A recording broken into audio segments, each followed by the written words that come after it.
Welcome to Top 5's compilation. Now, before we begin, odds are, if you love the content produced here, you've gone on your own researching endeavors to discover more mysteries of our world and unit. And when you're not studying the latest supernatural theories, you're probably rewatching your favorite cold case true crime series. Spending a good portion of your time online, which means you internet investigations are or questioned how to watch new TV shows from other countries that would otherwise be unavailable with Surfshark VPN. Proud sponsors of this compilation. All of these internet-related issues are addressed, providing you with expert solutions. Surfshark VPN delivers you an opportunity to connect with servers from anywhere in the world at any given time. Matter what country you're in, you'll be able to access the internet as if you're traveling or moving across oceans. This means never before seen content that's only available in places hundreds of is now accessible on updated libraries from your services like Netflix or Prime. All you have to do is switch servers on your VPN to a country of your choosing and brand new streaming libraries will be at your fingertips. There is no limit on devices either, truly pushing Surfshark above and beyond other VPNs. There's also additional security benefits as well. Surfshark VPN uses state-of-the-art encryption to keep all of your data secure and doesn't sell your browser history to third parties. Surfshark also blocked over 1 million known phishing websites, automatically giving you unmatched peace of mind. For a limited time, use our code TOP5s upon checkout to unlock an industry-best 83% discount along with 3 months free and a 30-day money-back guarantee easily. The fairest price on the VPN market. The time is now, so sit back, hit those likes and make discovering the world's mysteries simpler with Surfshark VPN. Now enjoy. The Isabella Stewart Gardner Museum.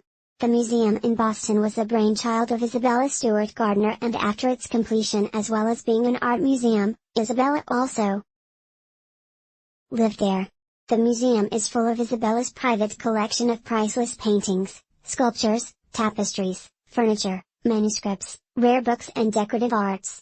When Isabella died in 1924, her will created an endowment of $1 million and outlined stipulations for the support of the museum, including that her collection be permanently exhibited forever for the education and enjoyment of the public, and that it be kept according to her aesthetic vision and intent. But however generous, this was in many ways, it would later become the museum's downfall. In 1988, an independent security consultant reviewed the museum's operations and security and made several recommendations for improvements to the building and its security. However, the improvements would mean significant renovations to the building not in line with Isabella's vision, so that, coupled with the lack of funds, the board rejected the recommendations. The security floors of the museum were an open secret among the security staff and employees. The rejection of the improvements ultimately cost the museum $600 million and counting, and it all began in the early hours of Sunday, March 18, 1990. When 2 men disguised as police officers drove up to the side entrance of Isabella Stewart Museum, parked their car and walked to the side door. They rang the buzzer that went through to security guard Rick Abbott. They explained through the intercom that they were police officers and had come to investigate the disturbance. Rick accepted their explanation and let them in at 1:24 a.m. Once inside, the disguised men asked Abbott if there was anyone else in the building, and if there was, could they call them to the security desk? The only other guard on duty that night was Randy Heston, who was working his first night shift. They then asked Abbott to come from behind his desk so they could look at his ID as he stepped away from his desk. He also stepped away from the panic button, and any chance of alerting the real police was quickly pushed against the wall and handcuffed. Then as Hess entered the room, he was also handcuffed with both men restrained. The 2 officers revealed their true intention and asked the guards not to give them any problems. The thieves wrapped duct tape around the heads and eyes of the guards, and without asking for directions, they led the guards into the basement where they were handcuffed to a steam pipe and workbench. The thieves then examined the wallets of the guards and told them that they knew where they lived, and if they didn't tell authorities anything, they would be rewarded in a year's time. The thieves then made their way through the museum. Their movements were recorded on infrared motion detectors. As the thieves approached the paintings in the Dutch room, a device began beeping that would typically trip when a visitor was too close to a painting. The thieves smashed it and then they went through the museum, removing canvases from their frames with a knife as they prepared to leave. They checked on the guards and asked if they were comfortable. The thieves then moved to the security director's office, where they took the video cassettes that recorded their entrance on the closed-circuit cameras as well as the data printouts from the motion detecting equipment. However, the movement data was still captured on a hard drive which remained untouched. The thieves then took the artwork out to the museum through the side door. The whole thing lasted 81 minutes in total. They stole 13 works of art with an estimated value in 1990 of $200 million, which today equates to around $600 million. The most valuable works were taken from the Dutch room. Among these was the concert by Dutch painter Vermeer, one of only 34 paintings credited to him. The painting accounts for half of the hall's value, and in 2015 was estimated to be worth around $250 million, making it one of the most valuable stolen objects in the world. However, the strange mix of items the thieves stole puzzled investigators. While some of the works were valuable, the thieves left a priceless painting by Michelangelo undisturbed. The thieves never even entered the third floor with Titans, the Rape of Europa, hung one of the most valuable paintings in the world. Also, the brutish ways the thieves took the artwork from the frames has led investigators to believe the thieves were not experts commissioned to steal particular works, as Isabella's will state is nothing in her collection should be moved. The empty frames for the stolen paintings remain hanging in their respective locations in the museum and wait for their potential return. Within 3 days of the robbery, a reward of $1 million was offered for information that leads directly to the recovery of all of the items in good condition. Over the years, the reward has increased and currently stands at $10 million, making it the largest bounty ever offered by a private institution as the statute of limitations expired. In 1995, the thieves and anyone who participated in the theft can now not be prosecuted. Early in the investigation, security guard Rick Abbott was investigated because of his suspicious behavior on the night of the theft when he briefly opened and shut his side door, a move which some believe could have been a signal to the thieves parked outside. However, he and the other guard maintained their innocence, and the FBI agent overseeing the case determined the guards were too incompetent and foolish to have pulled off the crime. The only real clue came in 2015. When the FBI released a security video from the museum on the night before the theft showing Albert buzzing in an unidentified man into the museum and spoke to him at the security desk. Abbott told investigators he could not recall the incident or recognize the man, and so the FBI requested the public's assistance. Several former museum guards came forward and said the stranger was Abba's boss, the museum's deputy security chief. Apart from that, there has been no progress in the case, and the FBI firmly believe that the robbery was planned by a criminal organization, possibly the Boston Mafia. To date, none of the items have ever been recovered. The British Bank of the Middle East robbery. In 1976, the atrocious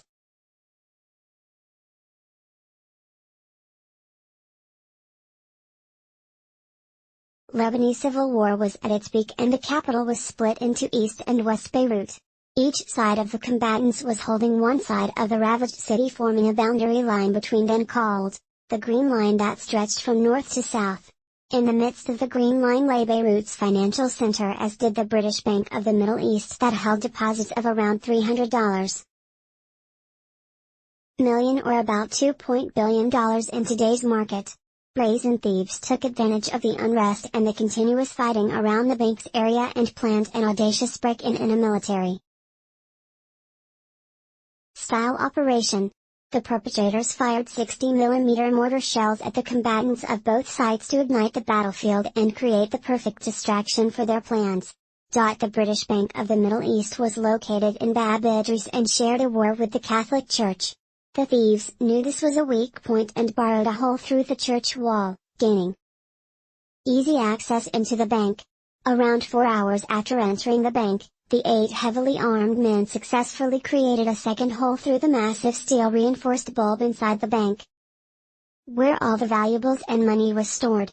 The group then loaded several vehicles with millions of dollars in stolen cash, jewels, stocks and hundreds of 99.99% pure 12.5 kilograms gold bars. They then drove away, never to be seen again to this very day.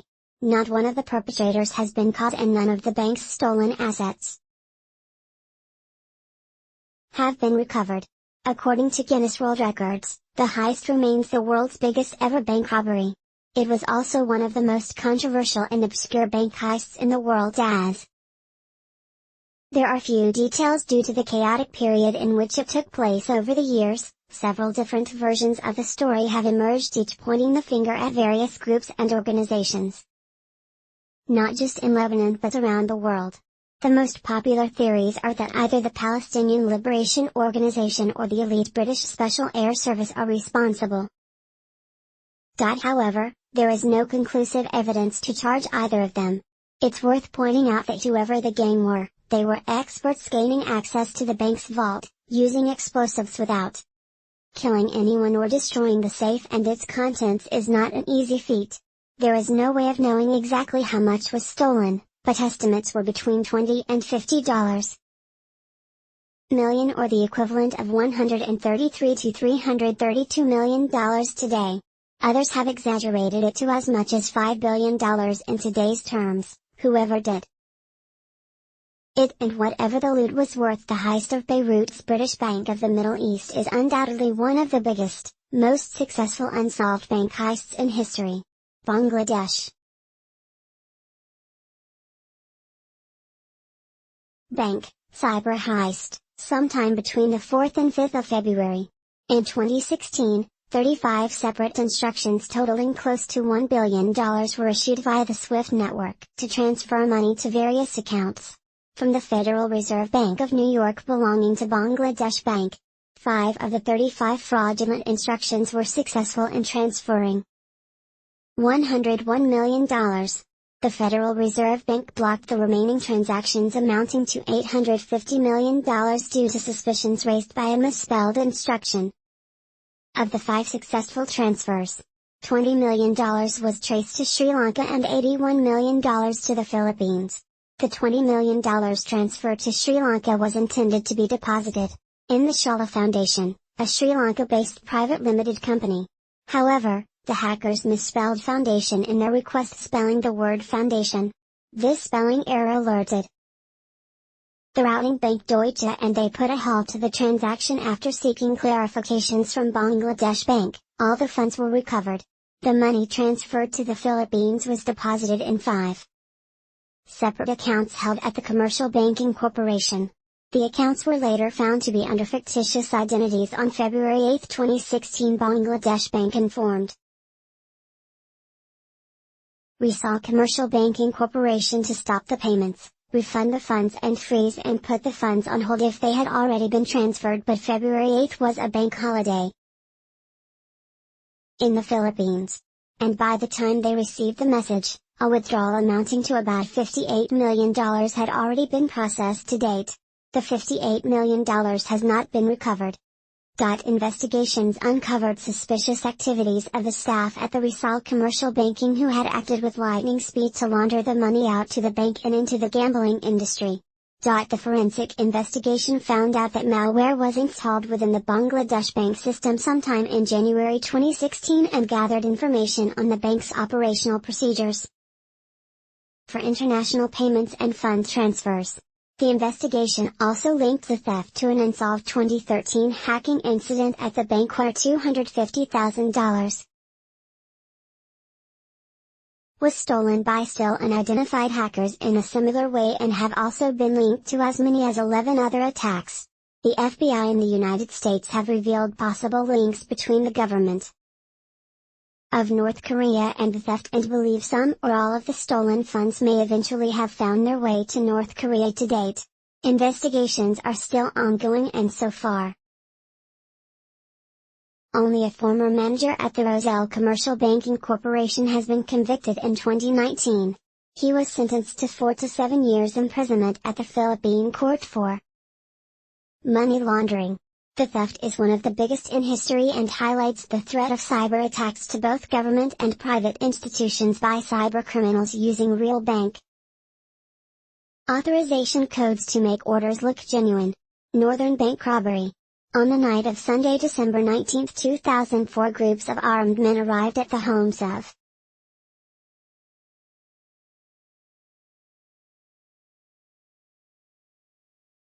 two workers of the Northern Bank of Ireland. One lived in Downpatrick in County Down, the other in Polglass in West Belfast. Masquerading as police officers, they entered their homes and held the workers and their families at gunpoint. Christopher Ward was taken from Polglass to Downpatrick to the home of his supervisor, Kevin McMullen, while gunmen remained at his house with Ward's family. McMullen's wife was taken from their home and held at gunpoint at an unknown location. The following day, both workers were instructed to report for work at the bank's headquarters at Belfast Dongle Square West as normal at lunchtime. On Monday, December 20th, Ward removed a sum of money from the safe thought to be around £1 million and placed it in a sports hold. He walked out to the bank's Wellington Street staff entrance with the hold and made his way up to a bus stop in Queen Street, where he met up with one of the robbers after handing over the sports holder with the stolen money. Ward returned to his work location. This was regarded as a test run for the main heist. Later in the evening, McMullen and Ward remained at work after the close of business. And later in the evening, they gave entry to other members of the gang. The robbers entered the bank via the Wellington Street staff entrance and made their way to the bank's cash handling and storage facility. This held an unusually large amount of cash in preparation for distribution to cash machines for the busy Christmas shopping season. The cash was loaded into several vehicles parked outside the bank, and the gang then fled with the money. Shortly before midnight, the gang holding the Ward family left and those holding Miss McMullen released her in a forest. The haul included $10 million of uncirculated Northern Bank sterling banknotes, £5.5 million of used Northern Bank sterling notes, $4.5 million of circulated sterling notes issued by other banks, and small amounts of other currencies, largely euros and US dollars. Following the raid, Northern Bank announced that it would recall all £300 million worth of its banknotes and denominations of £10 or more and reissue them in different colors with a new logo and new serial numbers. The first of these new notes entered circulation on March 11, 2005. On January 7, 2005, investigators issued a report on the robbery in which it blamed the Provisional IRA. On January 18,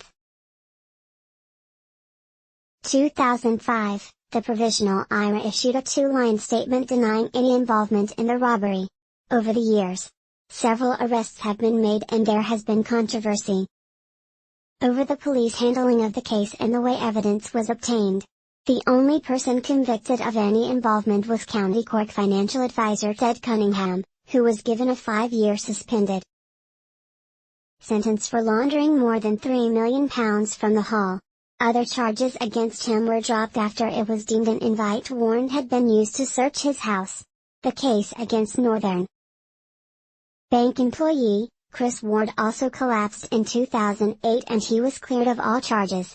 The Northern Bank robbery was one of the biggest bank robberies in British and Irish history, with over £26 million stolen.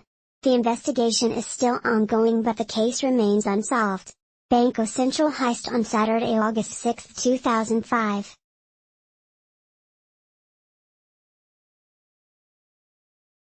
A gang of burglars tunneled into the Banco Central bank located in Fort Eliza in the state of Ceará, Brazil, and removed 5 containers full of 50 real Brazilian notes with an estimated value of $71.6 million at 2005 exchange rates and weighing about 3.5 tons. The burglars managed to evade or disable the bank's internal alarms and sensors, and the burglary remained undiscovered until the bank opened for business. The following Monday, The notes stolen were waiting to be examined to decide whether it should be recirculated or destroyed. The bills were not numbered sequentially, making them almost impossible to trace. The planning that went into the robbery started 3 months earlier when the perpetrators rented a commercial property in the center of the city. They renovated the property and put up a sign indicating it was a landscaping company selling both natural and artificial grass as well as plants because of the nature of the business. Neighbors thought nothing of the van loads of soil being removed daily, believing it to be a normal activity of the business. In reality, the gang were tunneling from beneath the property 2 city blocks to a position underneath the bank. The tunnel was roughly 70 centimeters square and running 4 m beneath the surface. It was well constructed, lined with wood and plastic, and had lighting and air circulating systems. On the weekend of the robbery, the bank broke through 1.1 meters of steel reinforced concrete to enter the bank vault. The volume and weight of the money stolen meant it would have taken a considerable amount of time to remove and transport it. They used sophisticated equipment, including GPS, and must have been experts in mathematics, engineering and excavation. When they left the rented property, several tools were recovered, but everything was covered in burnt lime to avoid fingerprints. Over the years, several suspects have been arrested and batches of money have been recovered. However, the heist spawned various other crimes, including kidnap and murder. On October 20, 2005, the body of one of the alleged masterminds, Louis Rubio, was found on an isolated road 200 miles west of Rio de Janeiro. He had been shot 7 times after the robbery. He fled from the area to Sao Paulo but was kidnapped on October 7, 2005. His family paid $893,600 Brazil real in ransom, but he was killed instead of being freed. There were signs that police officers were involved in the kidnapping and killing, and 3 of them were arrested in total. There were at least 6 kidnappings the police discovered relating to the robbery, and in all cases, the relatives of the victims paid the ransom. October 3, 2006, the body of another suspect was found in Sao Paulo. So far authorities have recovered only about 20 million Brazil real, over $3.5 million. But to date the whereabouts of the other 60 million is unknown, and at least 18 suspects remain at large. It seems though in this case, crime doesn't pay and has left a trail of death and heartache in its wake. Flight 967.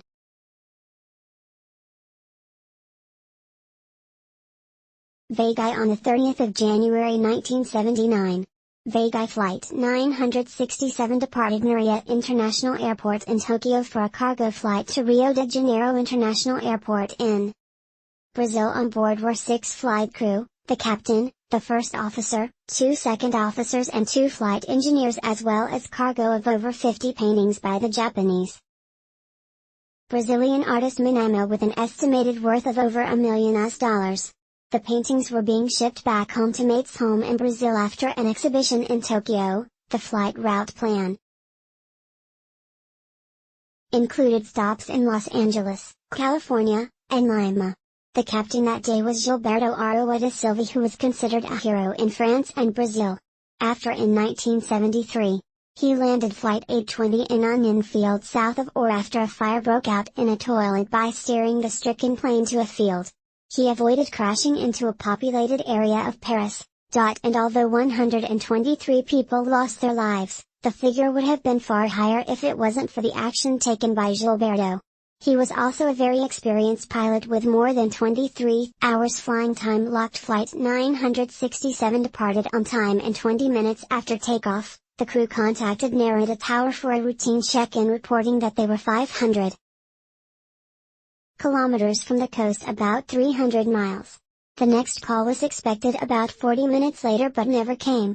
The tower controllers frantically tried to make contact for the next hour but received no response. They declared an emergency, and the Japanese Air Force and Navy immediately set up a search. The following day, the Japanese Coast Guard and the U.S. Air Force joined the search.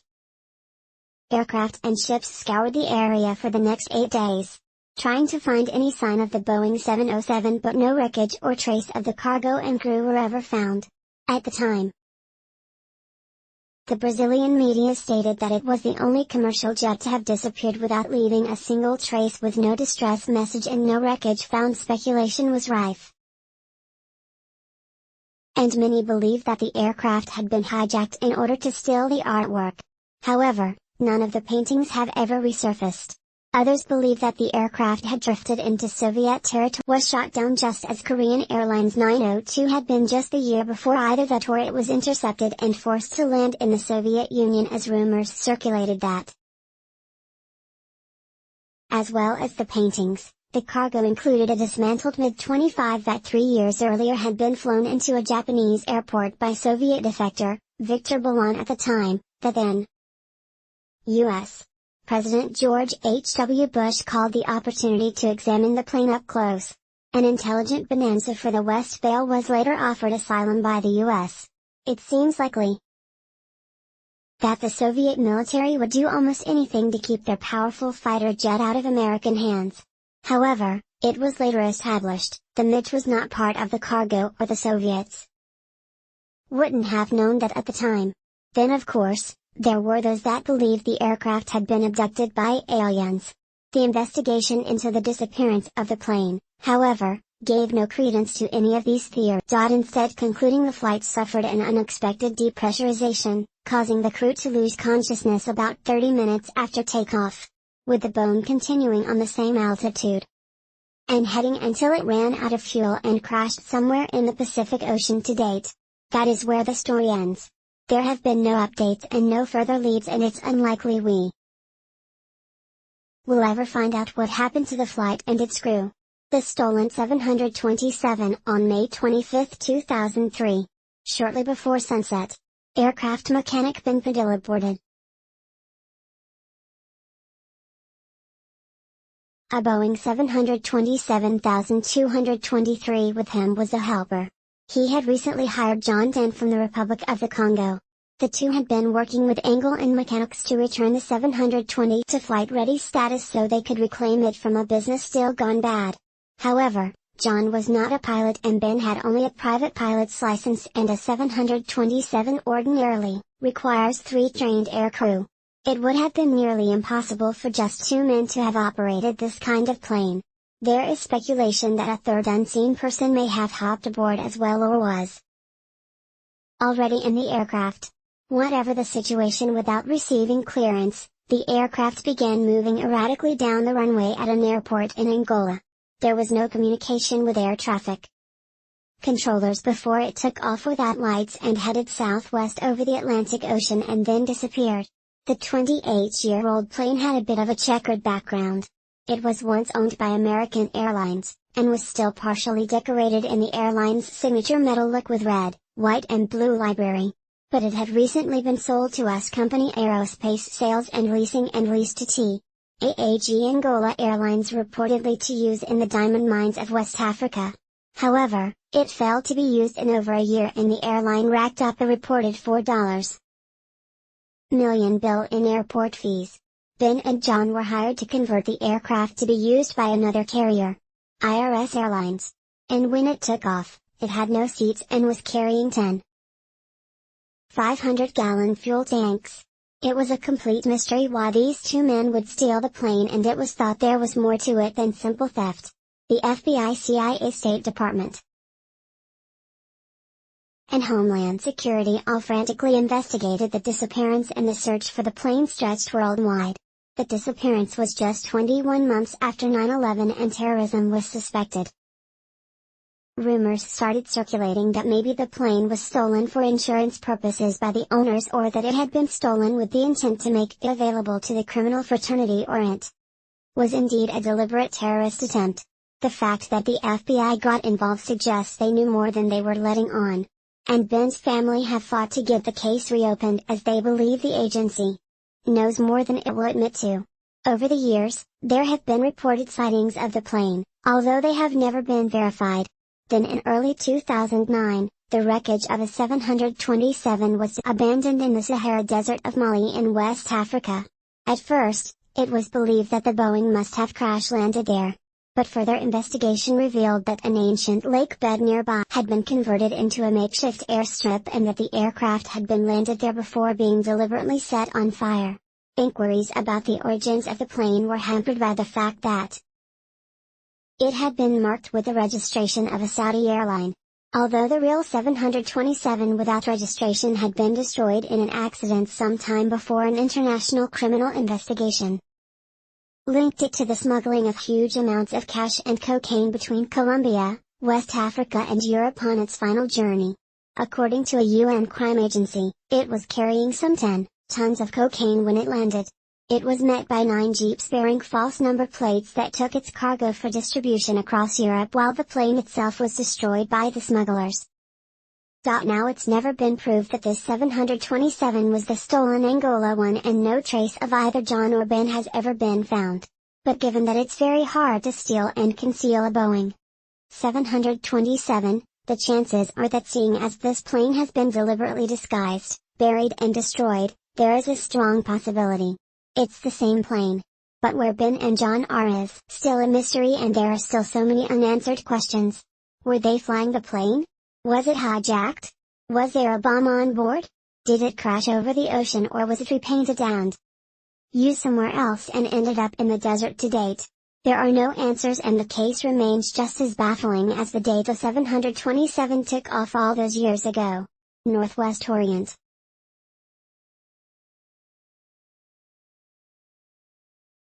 Airlines Flight 2501 on the 23rd of June 1950. Northwest Orient Airlines Flight 2501 was flying from New York's LaGuardia Airport to Seattle,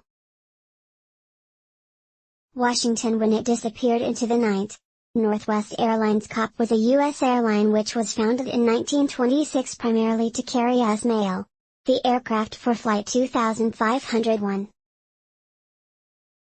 was a DC-4 which had been manufactured in 1943. It was originally operated by the United States Air Force and then by a postal operation before being purchased by Northwest. In 1943, the end of the war meant that many surplus aircraft were sold to fledgling commercial airlines. It was used for a cargo service initially, but in 1951, months before the crash, it was converted to a 55-passenger cargo coach aircraft. Flight 2501 was one of the DC-4 routes, a transcontinental service from New York to Seattle. The aircraft was in good repair and all the maintenance records were in order. The flight crew who had flown the aircraft at LaGuardia reported it was mechanically okay. Before going off shift, all times are given as Central Standard, which is the time zone for the believed accident location. At 15:45 that day, Northwest released a special thunderstorm forecast at around 6 p.m. On June 23, 1950, the flight crew of the Northwest Orient Airlines Flight 2501 arrived at the Northwest Flight Control Office an hour before their scheduled departure. They discussed the weather situation with the dispatcher and examined the hourly sequence reports. The forecast was for thunderstorms in the Detroit-Minneapolis area with moderate to severe turbulence above 10,000 feet and light to moderate turbulence below 10,000 feet. There was also a risk of a score line developing. A score line means heavy rain, hail, lightning, strong winds and even tornadoes due to the conditions.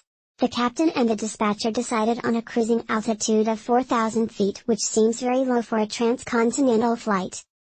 By today's standards, the flight routes had them stopping over at Minneapolis, Minnesota and Spokane before reaching their destination of Seattle. Before takeoff, the captain requested an altitude of 4,000 feet for the initial routing to Minneapolis, but air traffic controllers were unable to approve it as they had other traffic assigned at that level. So the final flight plan had a cruising altitude of 6,000 feet to Minneapolis. The pre-flight check was normal and there was no reason to think that there was anything wrong with the aircraft. The flight departed LaGuardia Airport at 19:31. With 2 flight crew and 1 cabin crew member along with 55 passengers on board, including 2 families, traveling with their children and 3 pregnant women. One of the passengers was so late, missed the flight and the cabin crew had to open the cabin door to let him aboard. The plane flew over Cleveland, Ohio at 21:49. The flight crew again requested a cruising altitude of 4,000 foot, which this time was approved.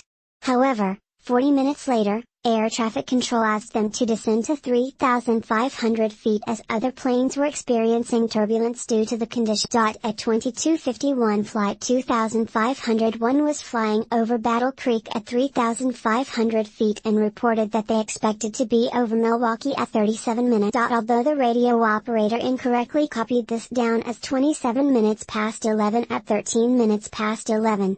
The flight crew requested a cruising altitude of 2,500 feet. They didn't say why, nor did they declare an emergency. Air traffic control declined the request as there was other traffic at that level. The flight crew acknowledged that the descent was not approved and the flight continued. At 3,500 feet, this was the last communication from the flight. In Milwaukee, radio operators became concerned when the crew didn't check in at 37 minutes past 11. As expected. 10 minutes later, Northwest Radio still had not heard from the flight, hoping that this was a communication failure. The controllers broadcast that the flight should circle the range station at Madison if its radio transmitter was inoperative. Meanwhile, all CAA radio stations in the Chicago-Minneapolis area attempted to contact the flight on all frequencies with no success. Northwest contacted Chicago Air Traffic Control, who altered the air-sea rescue facilities in the area. At 58 minutes past 11, responders included the Air Force Navy Coast Guard as well as the state police of Illinois, Michigan, Wisconsin, and Indiana. By dawn, it was time to face facts. No word was heard from the aircraft crew, and if they'd still be flying, fuel supply would have run out by now. So they concluded the aircraft must be down. Search and rescue operations started searching Foggy Lake, Michigan. As soon as the sun rose the following morning, the search and rescue operation was expanded to include underwater searches. They loaded the boats with sonar equipment and sent divers down with strong sonar. Contacts were made. The lake was 150 foot deep in these locations, and the lake bottom was covered by a layer of silt and mud, estimated to be 30 to 40 feet deep. The entire area was also tracked with grail hooks in the hopes of pulling something to the surface. But to no avail. That evening, after 11 hours of searching, a U.S. Coast Guard discovered an oil slick on Lake Michigan about 18 miles northwest of Benton Harbor. Meteorological reports confirmed that a score line was located there at the time that the aircraft was believed to have crashed. The U.S. Coast Guard also found the aircraft logbook floating in the water. Further floating fragments were found in the area, but they could not find the aircraft wreckage. After 4 days of intense searching, the Navy suspended their search because of the difficult conditions, and the official search was over. The only pieces of the aircraft which were recovered were things that floated like phone cushions, armrests, clothing, blankets, pillows, and pieces of luggage. These recovered items showed no sign of fire but were shredded, indicating that the aircraft must have struck the water at high speed. Soon body parts began to wash up on the shore. Some were also described as shredded, and officials initially believed that there must have been a terrible mid-air explosion to disintegrate the body so badly. South Beach, popular with tourists, was forced to close because of the large number of body parts that washed in. Years later, 2 unmarked grave sites were identified which are believed to hold the remains of the flight crash victims which washed ashore. They were buried quickly and quietly as only small pieces were found. One is a mass grave in a cemetery near St. Joseph and the other at Lake View Cemetery in South Haven. Both sides now have markers in the memory of the victims. The only debris recovered offering any information about the flight was a plywood oxygen bottle support bracket. This bracket had been installed on the forward left side of the fuselage, which meant that the impact force which ripped it off must have been forward downward and to the left. This indicated that perhaps the aircraft had turned on its back in high winds. Usually the flight crew would have enough height to recover. But as Flight 2501 was only at 3,500 feet, they had no chance at the time. The crash was the deadliest commercial airliner accident that the United States had ever experienced, and no cause could be determined to this day. The mystery continues. It's known the plane struck the water with considerable force, but why is unknown. It's possible that there was a mechanical failure mid-flight, but the aircraft appeared to be in good condition. And normally the flight crew would have reported as soon as they realized there were any issues. The Michigan Shipwreck Research Associates had searched Lake Michigan for the aircraft wreckage every year for over a decade. But even if they find the wreckage, they won't find the black box. As in 1950 commercial aircraft did not carry them over 60 years later, the aircraft has still not been found. The 1956 B-47 disappearance. On March 10, 1956, a Boeing B-47 Stratojet took off from the MacDill Air Force Base in Florida for a non-stop flight to Bang Air Base in Morocco. On board were Captain Robert H. Hodgen, the aircraft commander, Captain Gordon M. Inslee, observer and second lieutenant Ronald Al Kurtz, the pilot. The unarmed aircraft was transporting 2 different capsules of nuclear weapons material in carrying cases. Although it's worth pointing out a nuclear detonation was not possible. The aircraft completed the first of its 2 aerial refuelings without incident. However, after descending through solid cloud cover to begin its second refueling at 14,000 feet, it failed to make contact with its tanker. Its last known position was over or near the Mediterranean Sea southeast of Port, say an Algerian coastal village near the Moroccan frontier. This was the last anyone seen or heard of the plane and its 3 crew. Despite an extensive search by plane and sea, no debris was ever found and the crash site has never been located. The 3 crew members have since been declared dead. It's a complete mystery how an aircraft, its cargo and its crew completely disappear off the face of the earth. This incident is one of the rare occasions when absolutely nothing turns up, despite investigators knowing roughly where the plane lost contact. The 64-year-old mystery rumbles on with the usual speculation that other forces were at work at either hijacked or down the B-47. The Flying Tiger Lion at 5:45 GMT on 14th of March 1962. Flying Tiger Lion Flight 739 departed Travis Air Force Base on board 11 crew and 96 passengers. The flight, chartered by the United States military, was heading to Saigon in South Vietnam with refueling stops in Honolulu, Wake Island, Guam, and the Philippines. 93 of the passengers were Jungle Train Army Rangers, primarily highly trained electronics and communications specialists. The other 3 were members of the Armed Forces of Vietnam. The cargo consisted only of passenger baggage, personal articles and clothing. The flight proceeded normally for the next 12 hours, arriving in Honolulu at 17:44 GMT there. The aircraft went through minor maintenance and no issues of concern were found. The next departure was at 20:40. The flight arrived at Wake Island at 3:54 on the 15th of March 1962. Again, minor maintenance was required and 4 cabin crews were replaced. The flight departed for Guam at 5:15. This leg was 6 hours and the flight arrived in Guam at 11:14. The next leg to Clark Air Force Base in the Philippines was estimated at 6 hours and 19 minutes. The aircraft had enough fuel for 9 hours and 30 minutes. The aircraft departed Guam at 12:57. At 13:25 the flight crew contacted Guam International Flight Service Station to request a change in cruising altitude from 10,000 feet to 18,000 feet. No reason was given for the request and the flight crew were advised to contact Guam Center, who approved the request.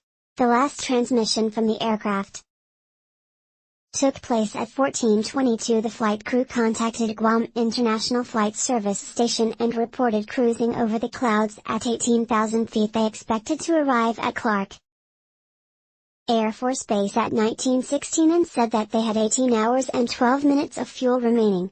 All of the radio calls were completely routine and there was no indication of any problem or difficulties. At 15:39 the operator attempted to contact Flight 739.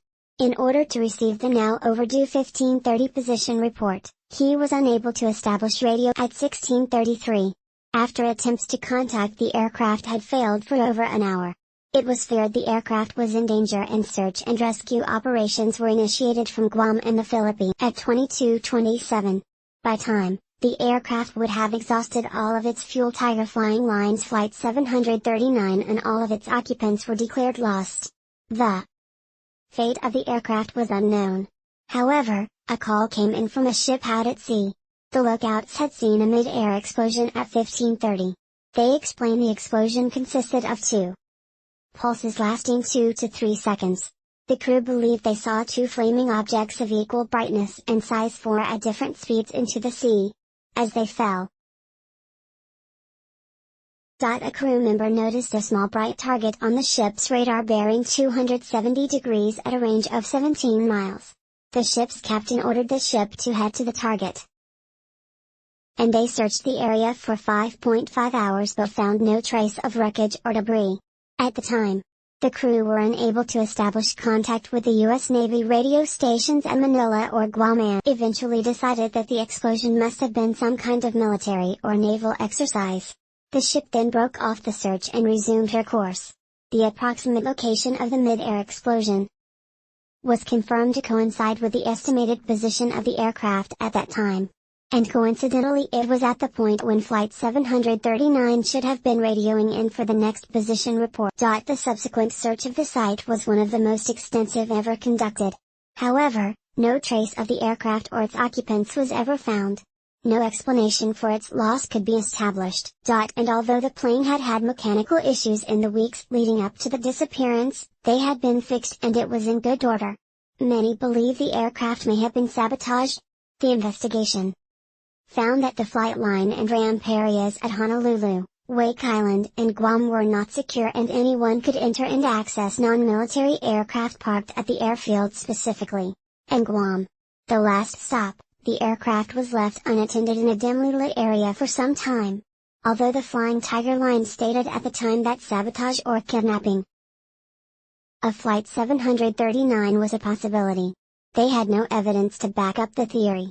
But the executive vice president of the company was reported as saying that it was impossible for an explosion to occur plane in the course of normal operation, meaning something violent must have happened. Whatever happened must have happened quickly as the crew never had a chance to alert anyone that there was an emergency. As no one has ever taken responsibility for sabotaging the aircraft and the wreckage is unlikely to be recovered. This is a mystery that may remain unsolved forever. SS.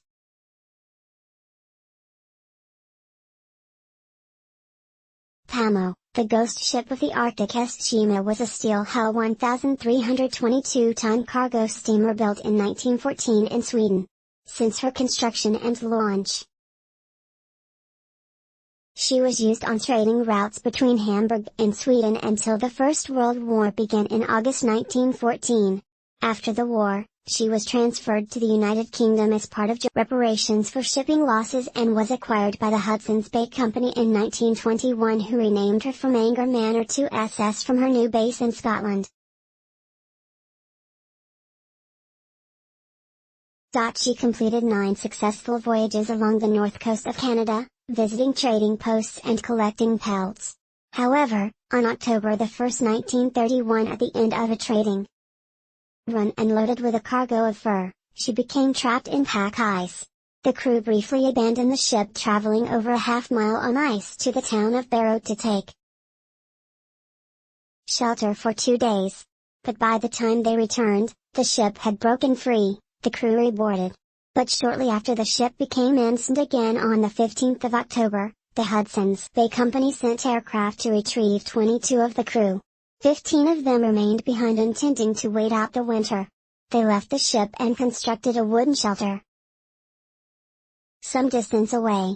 Then on November 24, a powerful blizzard struck, and after it dissipated, there was no sign of Pamo. Her captain decided she must have broken up during the storm and sunk. However, a few days later an Inuit seal hunter told the captain that he had seen Mama about 45 miles away from their position. The crewman tracked her down but decided she was unlikely to survive the winter and removed the most viable furs from the hold, and she was left abandoned. But surprisingly, Kimo did not sink. Instead, she drifted around on her own, in the freezing waters, repeatedly becoming stuck in ice and then freeing herself to resume drifting again. She was sighted numerous times, still unmanned and adrift for nearly 40 years. Sailors managed to board her several times over the years. But each time they were either unequipped to salvage her or were driven away by bad weather. The last recorded sighting of her was by a group of Inuit in 1969. A full 38 years after she was abandoned, she was yet again stuck fast in the pack of ice. The Beaufort Sea between Point Barrow and Icy Cape off the northwestern Alaskan coast. Her ultimate fate to this day is unknown. She could still be floating around somewhere or forever preserved in packed ice. In 2006, the Alaskan government began work on a project to solve the mystery of what has become known as the ghost ship of the Arctic and try and locate Boweo whether still afloat or on the ocean floor. As of 2020 she has still not been found at but is Japanese for hollow boat and the term used for a strange Japanese legend. The following incident was recorded in 3 different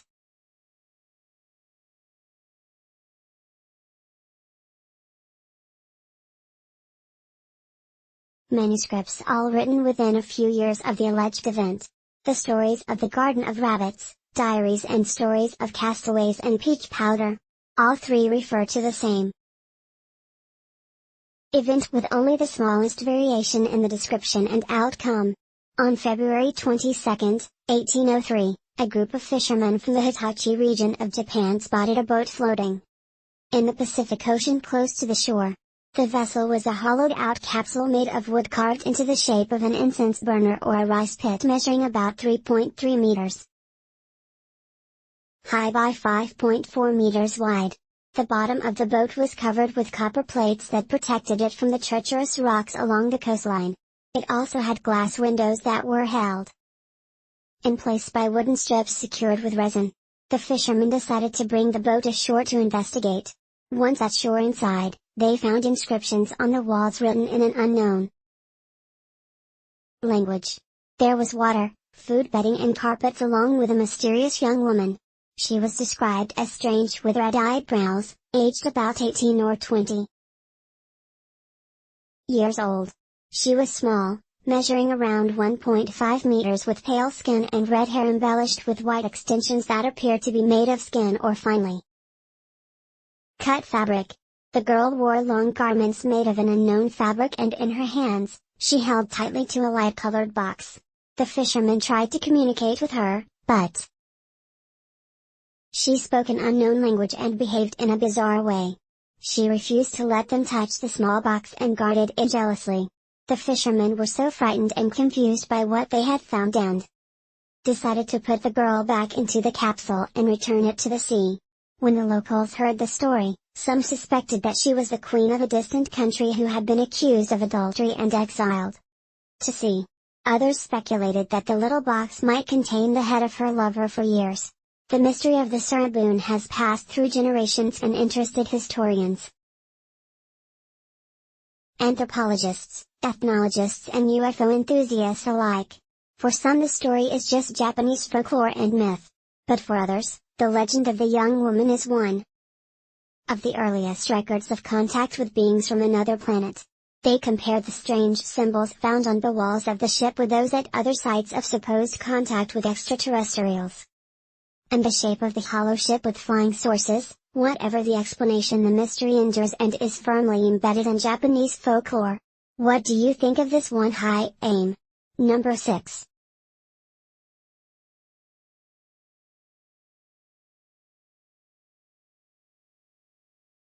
The modern-day Mary Celeste. On October 31, 2002, an 80-feet-long line fishing boat named High Aim.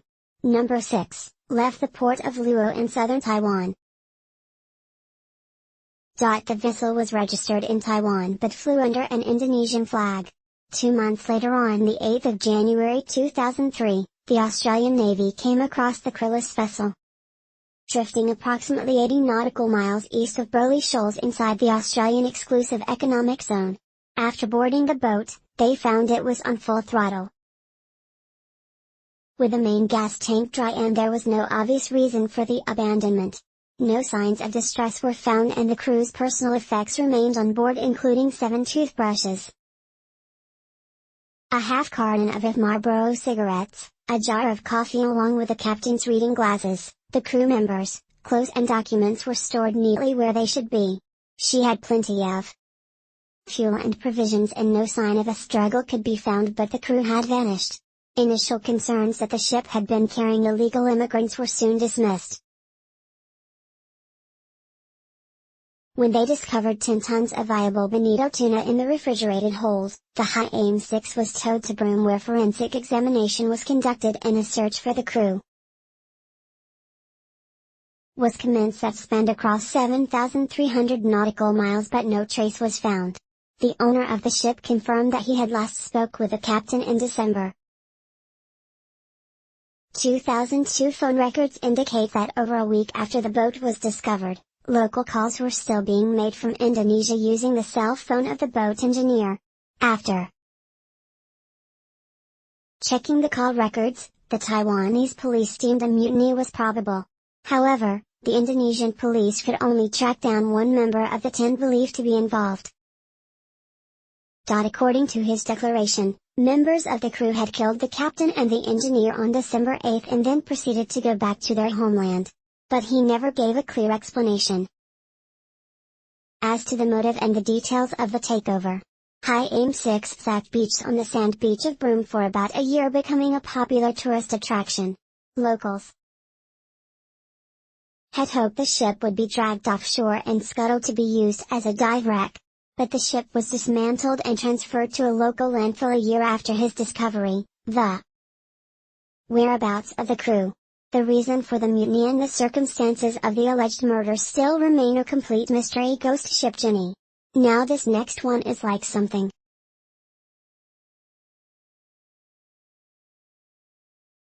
out of a horror movie and the subject of a long-standing but still unproven legend. The Jenny was an English schooner that left her home port on the Isle of Wight in 1822, but never reached a destination.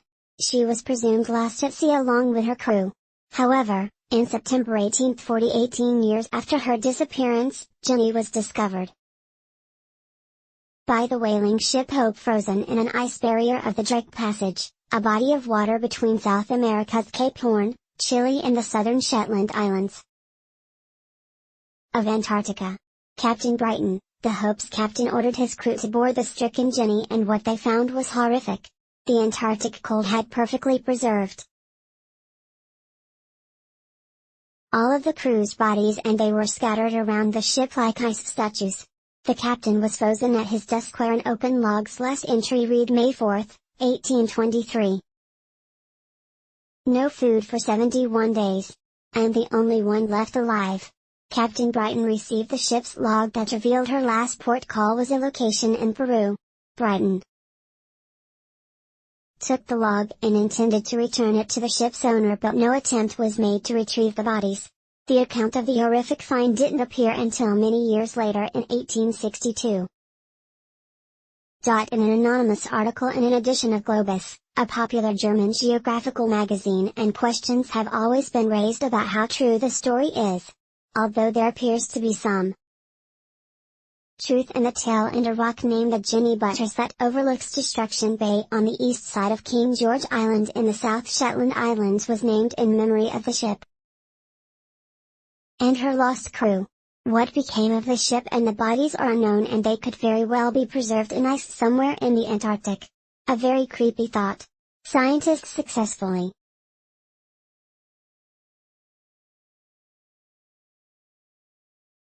retrieve 100-million-year-old microbes from the seabed. Now this is a relatively new discovery, and it shows how little we know about life and how much we still have to learn, especially when it comes to the ocean. New research published in the journal Nature Communications in July 2020 revealed that scientists have successfully revived microbes that had lain dormant at the bottom of the sea. Since the age of the dinosaurs, the microbes were discovered after an analysis of ancient sediment samples deposited more than 100 million years ago, deep beneath the seabed of the South Pacific Ocean. The area they were found is renowned for having far fewer nutrients in its sediment than usual, making it a far from ideal site to maintain life. The revival process was carried out by a team led by the Japan Agency for Marine Earth Science and Technology. The team incubated the samples to help coax the microbes out of their epic spanning slumber, and astonishingly, Scientists found that deep-sea microorganisms were capable of eating, growing and dividing. After remaining in an energy-saving state for millions of years, even more astonishing is they were able to revive nearly all of the microorganisms detected. Their research sheds light on the remarkable survival power of some of Earth's most primitive species, which can exist for tens of millions of years with barely any oxygen or food before being brought back to life in a lab. Scientists now know that there is no age limit for organisms in the subsea floor biosphere. The oxygen traces in the sediment allowed the microbes to stay alive for billions of years, while expending virtually no energy. Energy levels for seabed microbes are millions of times lower than that of surface microbes. Although it still remains a mystery as to how the seabed organisms had managed to survive for so long. Now, although this one is very different to the previous 4 topics we just mentioned, we wanted to end on this one as this will really open to other life forms forming on other planets. This finding opens up a real possibility of finding life in the most inhospitable conditions imaginable, and that could very well include planets other than Earth. What's your thoughts? The vanished Roanoke Island colony in 1584. English settlers arriving in the New World attempted to set up a colony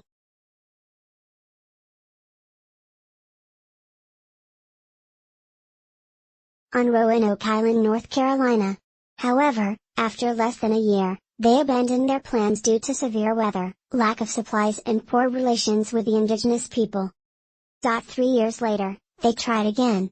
And in 1587 Virginia Dare was born, the granddaughter of Captain John White. One of the founders of the colony. Virginia was said to be the first English-born child in the New World. But all was not well for the settlers, and Captain John was forced to leave his family and return to England to obtain supplies. John remained in England for the next 3 years as the Queen had forbidden all shipping due to Spanish Armada attacks on England. When he finally returned to Roanoke Island in 1590, the settlers along with his family had vanished. It is said that all he found was the words crow and crow to and carved on 2 trees. When John saw these words, he believed that the settlers had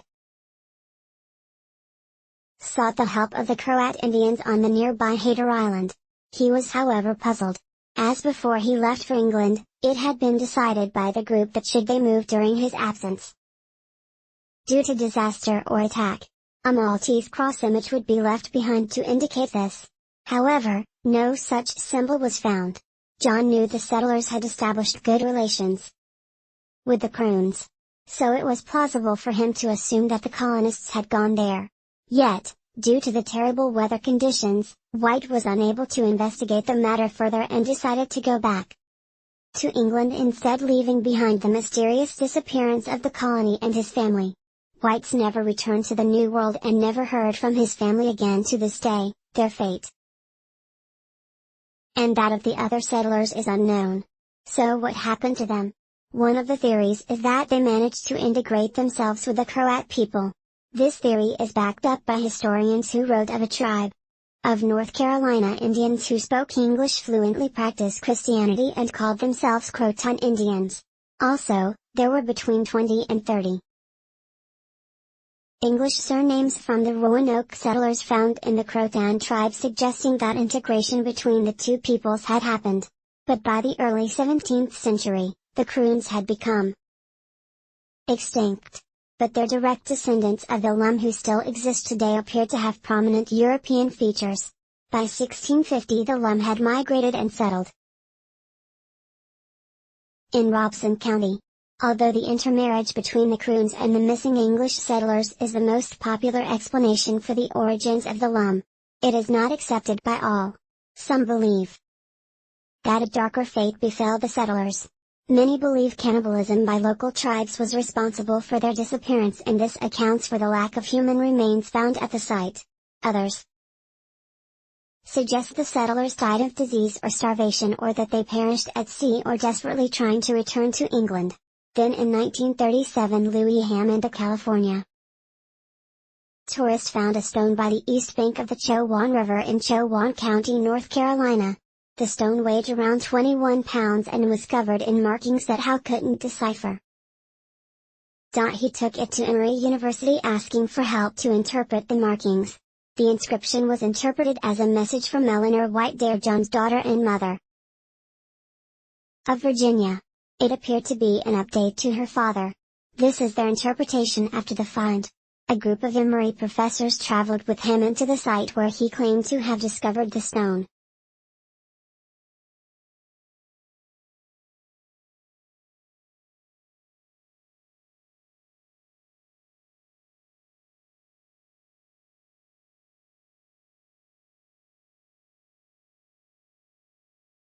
They could not determine the precise location of the find. But the trip convinced the professors that Hammond was telling the truth. The discovery prompted a wave of other stones being found, 47 in total. And they collectively became known as the Dare Stones.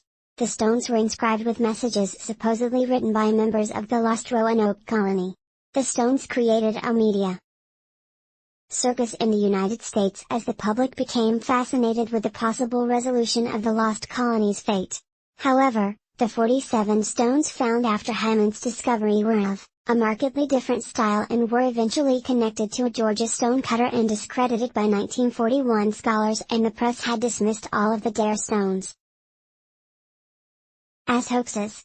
Although the authenticity of Hammond's original stone has not been conclusively proven or disproven.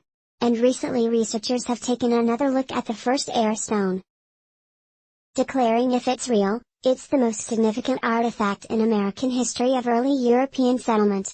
And if it's not, it's one of the most magnificent forgeries of all time. The stone may hold the key to finding out what actually happened to the settlers who vanished on Roanoke Island. But for now, it still remains a mystery. Devil's Cattle Falls at the waterfalls.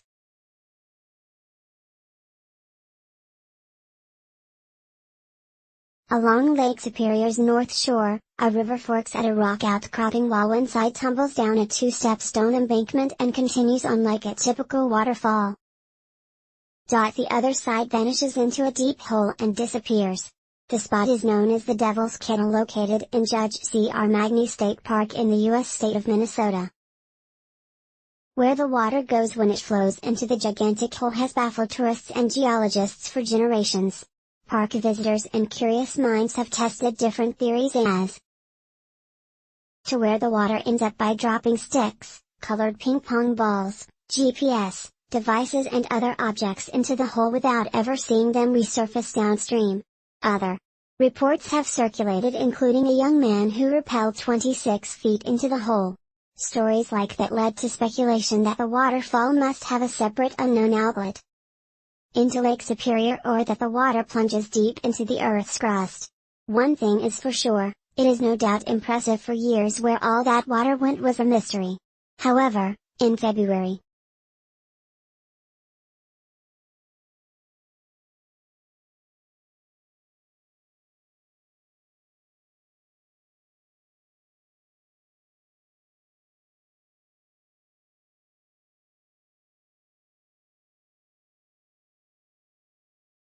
(2017), Minnesota's Department of Natural Resources strongly indicated after a series of experiments that the water simply flows back into the river at the bottom of the falls.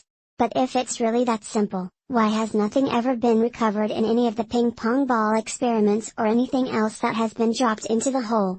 While experts who carried out the official experiments explained that the pressure of the plunge explains why no objects have ever resurfaced, since the force of that plunge is so great. Any objects would be held down and pulverized into nothing, never reappearing. However, their experiments failed to establish exactly where the water is re-emerging, but they suspect it empties out right below where it flows in. It was decided that further experiments would be done to establish the outlet. They wanted to drop a chemical dye into the hole with hopes that they would see the dye resurface at the bottom of the falls. It was the last test to be conducted to finally prove beyond a shadow of a doubt that there was in fact no mystery at all. But it seems the announcement caused another mystery, as to date, that experiment has not been carried out. And apparently park management deemed it unnecessary, stating that it was not scientifically necessary to confirm that the water simply rejoins the river below the falls. This has caused more speculation, with many now questioning the untested scientific theory, believing the mystery of where the devil's kettle's water goes. What do you think the star jelly?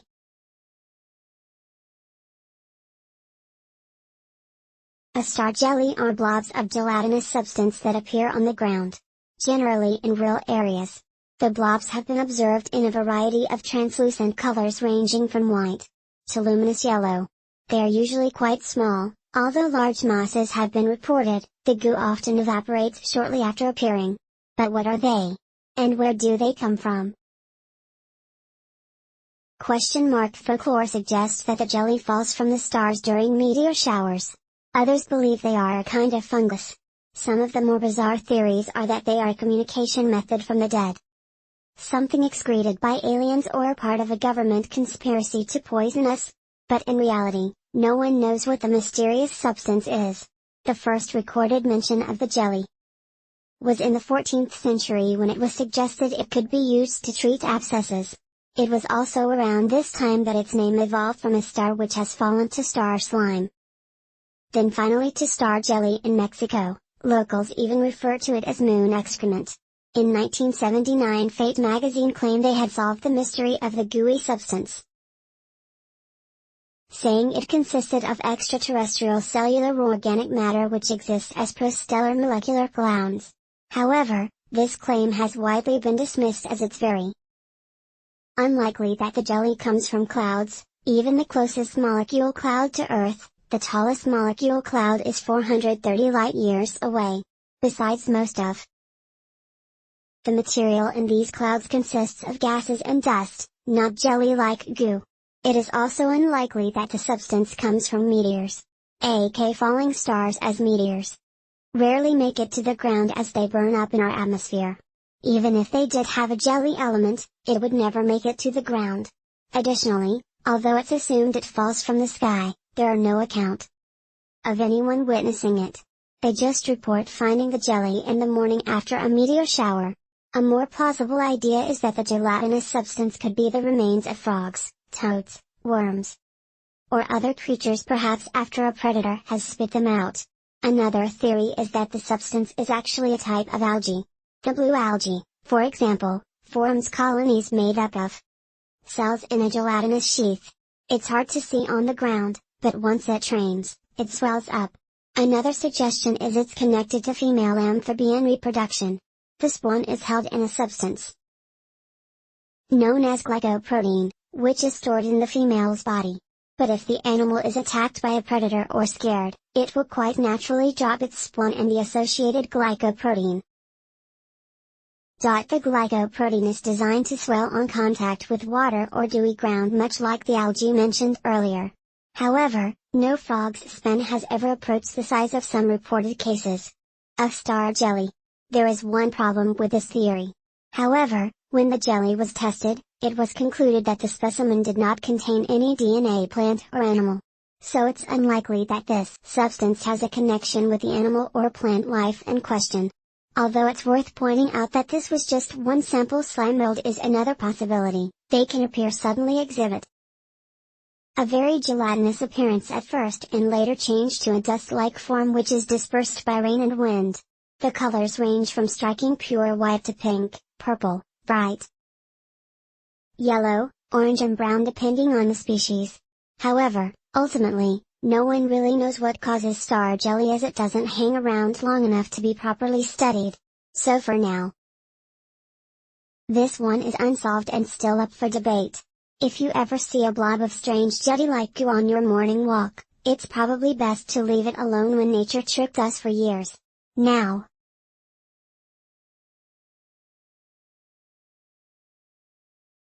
this one is kind of solved, but it's still a great example of nature messing with our heads. Scattered across the world are several bewildering, mysterious spots that appear to defy gravity.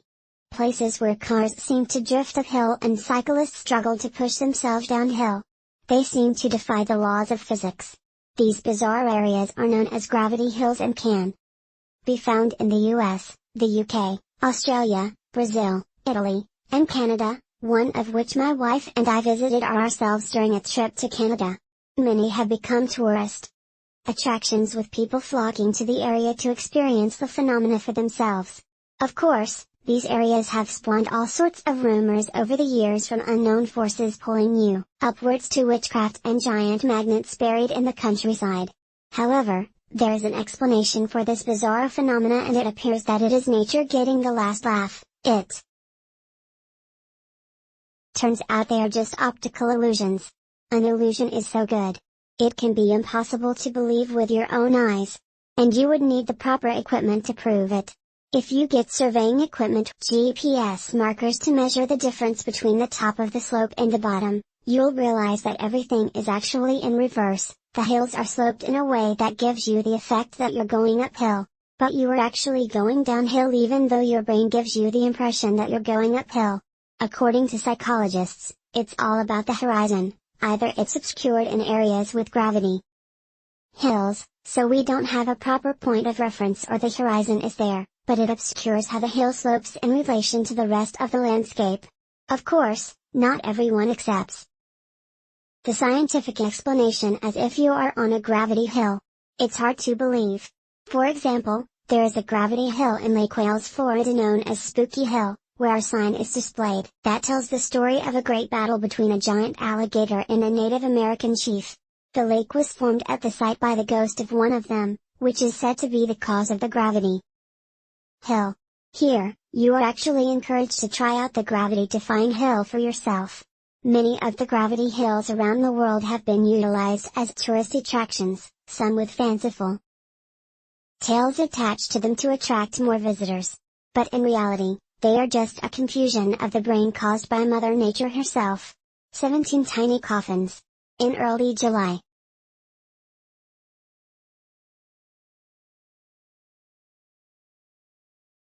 1836, 3 Scottish boys were out searching for rabbit burrows in the rock formation near Edinburgh, known as Arthur's Seat.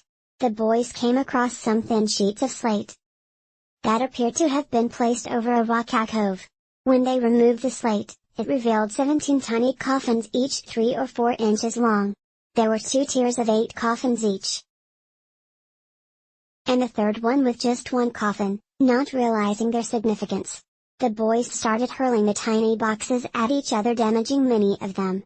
The next day, the surviving coffins were treated by the boys' schoolmaster, Mr. Ferguson, who was a member of a local archaeological society at this point.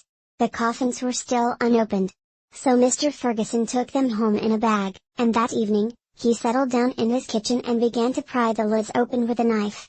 Each coffin contained a miniature wooden figure of human form cut out in wood. The faces, in particular, were fairly detailed. Some of the figures had missing arms, presumably because they didn't fit in a tiny coffin. They were dressed from head to toe in cotton clothes and laid out with all the trappings of a funeral. Their coffins were regularly shaped and cut out of a single piece of wood, with the exception of the lids, which were nailed down with wire sprigs or brass pins. It was thought the coffins had been placed individually in the little cave, and at intervals of many years. In the first year, the coffins were quite decayed and the wrappings had molded away. In the second year, the effects of age had not advanced so far, and the top coffin was quite recent looking, for nearly 100 years. Not much more was known about the origin or purpose of the strange miniature coffins, and fewer than half of them survived. Those that did eventually found their way into the collection of Robert Fraser, a jeweler who put them on display in his private museum. After Fraser's retirement in 1845, the collection was auctioned off and sold for just over £4. The coffins then passed into unknown private hands and remained there until 1901. When a set of 8, together with their contents, were donated to the National Museum of Scotland by their then owner Christina Cooper. The mystery was what exactly the coffins were, who would place them in their hiding place, and when several potential explanations were offered, the most popular being that the burials were part of some spell work, or that they represented mimic burials, perhaps for sailors lost at sea. The only comprehensive study of the coffins was carried out several years ago by Alan Simpson and Samuel Menifee. and they pointed out the most striking visual feature of the coffins is the use of applied pieces of tined iron as decoration. Analysis of this metal suggests that it is very similar to the sort of tin used in shoe buckles and opens up the possibility that the coffins were the work of a shoemaker or leather worker who would have had the manual skills to make the coffins but would have lacked the carpentry skills needed to make another job of it. Some disagree with this and believe that coffins represent an event that happened at the time, perhaps the loss of a ship with 17 fatalities or some other tragedy. The most obvious being the West Fort murders by William Burke and William Hare. Burke and Hare were responsible for 17 murders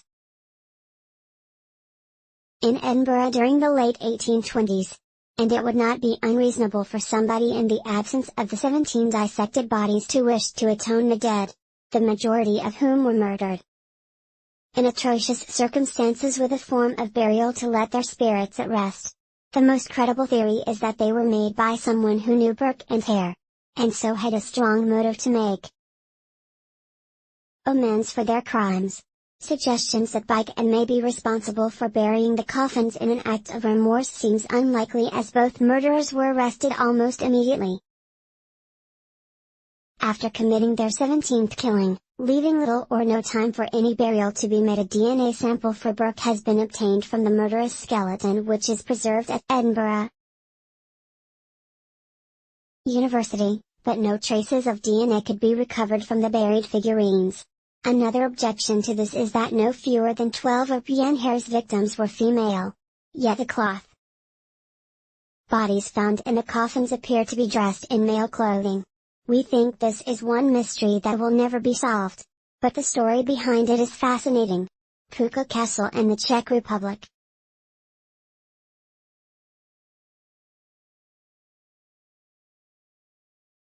Just a short drive from Prague lies Hooker Castle, a well-preserved 13th century building that has long been the subject of rumors regarding the purpose of its construction and the role it has played in one of the darkest chapters of human history, thought to have been built under the orders of Ottokar II of Bohemia, who ruled from 1253 to 1278. Hooker Castle is generally considered to be rather unusual. It held no strategic importance. It didn't contain any useful facilities such as a kitchen. There are numerous fake windows, and its positioning didn't place it close to any trade routes. Whilst it has been suggested that the property may have been constructed solely as a base from which R's numerous royal estates could be managed, legends abound that the real function of the castle was to act as a barrier, as it was erected to cover bottomless chasm in the earth, which had gained notoriety as the gateway to hell. Myths tell us that prior to the castle sealing this gateway off from the wider community, winged demonic creatures crawled forth from it, dragging petrified locals into their doom. One particularly persistent tale is that of a convict offered freedom if he survived being lowered into this ravine leading to a hellish underworld. It is said that moments after the young man was dropped into the darkness, he screamed wildly to be winched back up upon reaching the surface. Once more, his features had aged and his hair had turned white. After spending a few days in an asylum, the man died, presumably unable to recover from the shock of his ordeal. Throughout the ages, Castle moved through the hands of various families and underwent numerous stages of decay and repair. In 1924, the Czech politician and industrial Joseph Simon purchased the building, and under his ownership, the castle underwent a substantial renovation project and became his family's summer home. However, during World War II, the SS confiscated the castle and used it as a regional headquarters for their staff, given the interest the Nazi Party had displayed in the occult. Some locals claim the SS were attempting to utilize the gateway to hell by channeling its dark power as a weapon for winning the war. In 1945, ownership of the castle reverted to the Simon family, who further restored the building and opened it to the public in 1999. To this day, visitors claim to have heard screaming and scratching coming from the floors of the castle, and there have been sightings of strange creatures prowling the site. Allegedly, even the current owner has witnessed paranormal activity when hosting a party. A glass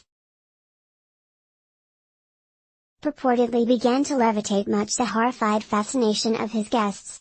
If you have ever happened to visit Castle, we'd love to hear about your experience in the comments. Mexico.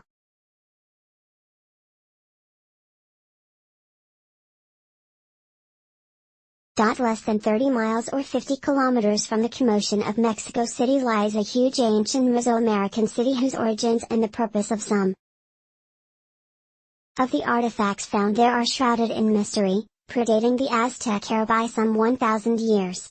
Teotihuacan is comprised of some 2,000 single-story dwellings as well as vast pyramids, buildings of worship and palaces, all of which cover an area 21 kilometers square or 8 square miles, thought to have been home to up to 250,000 people. During its epoch, the complex array of buildings filled with exquisite murals and icons of worship were constructed over 4 different periods starting approximately 200 years BC and ending around 750 AD. Though historians have posited the theory that multiple ethnicities resides within the confines of Tewa as traces of cultural features pertaining to the Mayanzoic and Mixtec peoples have been found there. The original artifacts of this megacity remain unidentified. Little is also known about the language and personalities that ruled there, which furthers the sense of perplexity surrounding this site. Equally cryptic are some of the features found within in 2013. Hundreds of pyrite-covered clay spheres were found in rooms beneath the Temple of the Feathered Serpent. These spheres, which would have once shone brightly, were hailed as an unprecedented discovery by archaeologists. Though their meaning is still unknown as to is the reason behind the ruin of Tay, speculation as to why the inhabitants left are multifarious invasions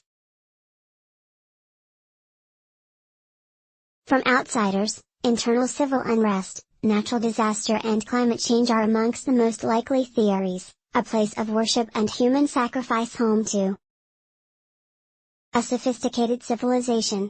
Tay is still an enigma despite the wealth of artifacts found there. It is perhaps best described by curator Matthew H. Robb, who declared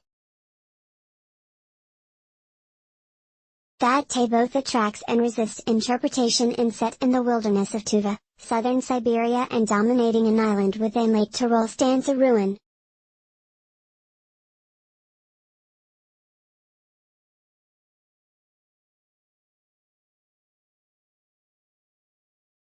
of a structure dated to the 8th century. The original purpose of which remains unknown. Por, which means clay house in the Tavan language, was once a complex of some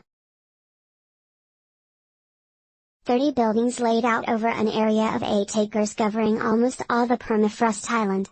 It stands upon the structure's high outer walls, first led to it being described as a fortress in 1701 when discovered by Simeon Reynezo, a geographer and cartographer who became famed for his mapping of the Siberian region. The Russian ethnographer Dmitry Clements, during his visit in 1981, also theorized that Por design was a fortress built during the reign of the Uyghur Empire, a tribal confederation who ruled over what is today China, Mongolia, Kazakhstan, and Kyrgyzstan. It wasn't until between 1953 and 1963. That's significant. The limited excavations took place under the lead of archaeologist Savan Weinstein. He concluded that the Por design had been built for the Uyghur ruler Bayan Khan after his successful campaign against local tribesmen in 750 AD. However, in 2020, by use of carbon dating, the structure is now known to have been built in 777, nearly 20 years after Khan's death. Though artifacts have been discovered at the site such as burnt wood, a dagger, silver jewelry and a stone goblet, there is no sign that Por design has been a site of any prolonged habitation. This is somewhat strange given that signs of repair work years after the building had been completed have been discovered. The lack of permanent residence could perhaps be explained by its remote location or the political volatility of the area at the time. Further explanations of what the site may originally have been designed for have been offered over the years, and it's been suggested that it could have been erected for ritual purposes, that it was also an astronomical observatory, or was indeed a man and monastery, which was then forsaken after the abolishment of the Monar-an faith in the 9th century. These remain theories though rather than fact. A concrete explanation of what poor design, thought to have been destroyed by an earthquake and subsequently ravaged by several fires, was meant to be, remains elusive. It's been described as one of the most mysterious archaeological monuments of Russia, and even prompted a confounded Vladimir Putin to exclaim upon his visit in 2007 that I have been to many places. I have seen many things, but I have never seen anything of the kind. It seems that the function of the remote and strange poor design may forever remain unexplained. Easter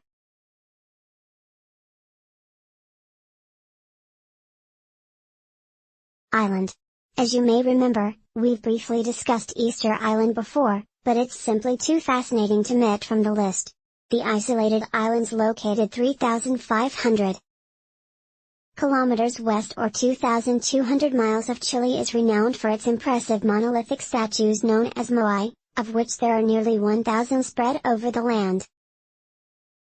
Created by Polynesian settlers, their presence has long been a source of intrigue for explorers, historians and modern-day visitors alike. The purpose of the statues and how they were dispersed across Rapa Nui, given their weight and scale, has been pondered for years. Carbon dating places the statues as having been crafted between 12–1650 AD. And it's generally thought that each statue represents a deceased inhabitant of Nui. Though it's also been suggested that the statues have been placed to indicate water sources or to act as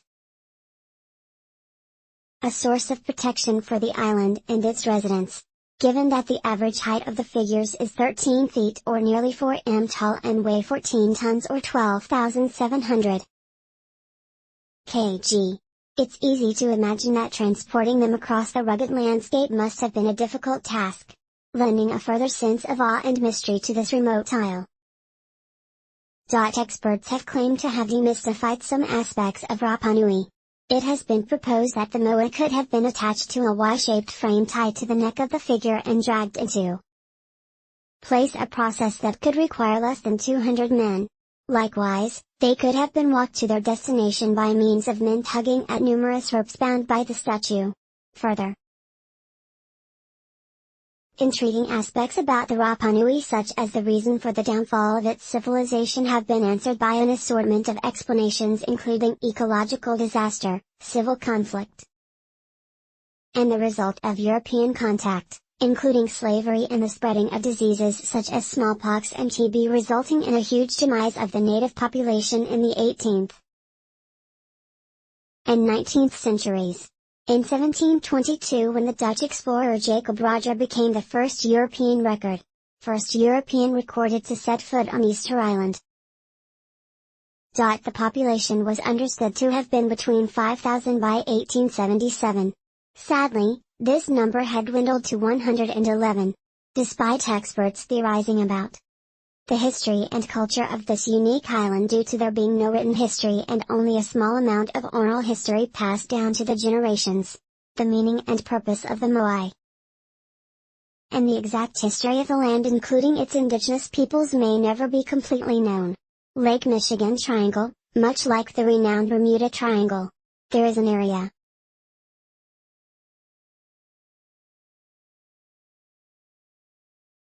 of Lake Michigan extending from Manitou across to Luton and down south to Benton that appears to have a similarly mysterious force at work within it, with strange occurrences taking place there, dating back to the late 17th century. The first instance of an unexplained disappearance in this region was that of the ship-led Griffin on a maiden voyage in 1679. The ship, owned by the French explorer and fur trader Robert La Salle, set forth from Nicaragua County to explore Lakes Erie, Huron and Michigan. These waters had previously only been navigated by canoe and a sail seeking to further his trading possibilities into China. And Japan intended to send Le Griffin in search of a Northwest Passage. In September 1679 the vessel reached an island close to Green Bay in Lake Michigan. He had traded, sent hand by LaSalle loaded the ship with a large quantity of. First the ship determined to explore more of Lake Michigan by canoe or at LA to travel to island in Lake Earhart to offload their cargo and be collected upon their return voyage. But fate had other plans in store and the sail was never to see his ship ever again. The whereabouts of the shipwreck remain a mystery, but there have been other equally perplexing incidents occurred. Within the Lake Michigan Triangle in May 1891 the schooner, the Thomas Hume vanished while sailing from Chicago to Muskego to collect lumber. Despite a search, there was no sign of the ship nor were any of its crew discovered dead or alive.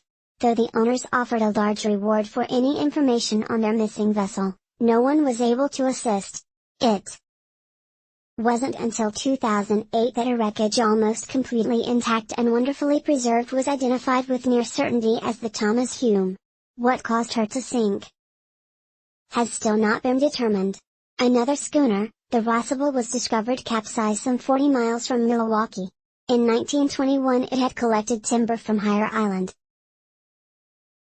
and was bound for Benton Harbor. Though it had signs of a collision, no accident had been reported and her crew were never found. But it's not just vessels that have disappeared in the Lake Michigan Triangle. In 1950 the biggest loss of life in a commercial air travel in America at the time occurred within the Lake Michigan Triangle. It was June 23 when the Northwest Orient Airlines Flight 2501 had flown from New York. I was heading for its first stopover location, Minneapolis, en route to its final destination of Seattle. There were reports of storms over Lake Michigan and the flight had already descended due to the approaching weather front. A further request from the pilot to descend to 2,500 feet was declined by air traffic control and it was at this point that they lost contact with the plane.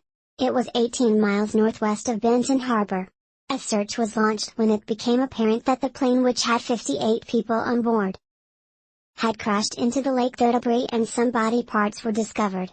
The remnants of Flight 2501 still lay undiscovered despite an annual search for it, which has taken place since 2004. Phenomena such as large blocks of ice falling from the sky and earth-shaking fireballs have also been reported within the Lake Michigan Triangle, adding further fuel to the notion that this is an area that has seen a high level of unusual and sometimes unexplained activity. Rose-hip neurons in 2018, unexciting.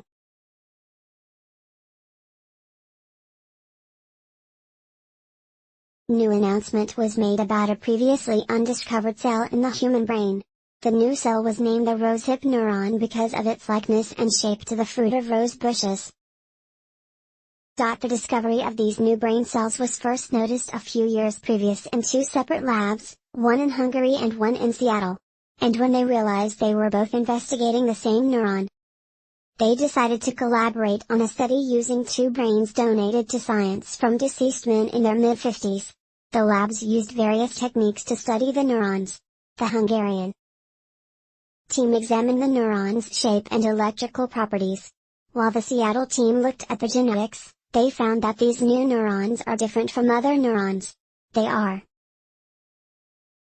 very dense and the dendrites are very compact with lots of branch points.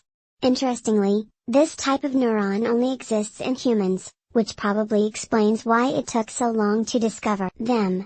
As usually animals, in particular rodents, are used in neuroscience studies. The existence of the rosehip neuron may explain why so many treatments for brain disorders seem to work in mouse models but fail to be effective when applied to humans. Meaning these newly discovered neurons may hold the key to understanding complex psychiatric disorders in humans that do not exist in animals. Although for now, what the rosehip neuron does is not entirely clear. What we do know is that the cells make up about 10% of the neocortex, which was the last part of the brain to evolve and is associated with sight and hearing. It also appears to be an inhibitory neuron, meaning it regulates the flow of information to certain parts of the brain. It's hoped that further studies on brain samples from people suffering from neuropsychiatric disorders will show that they have altered rose hip neurons. If this is the case, it may be possible to develop a targeted therapy to help those suffering. But for now, just like all the other mysterious parts of the brain will cover, their true function and significance is not known.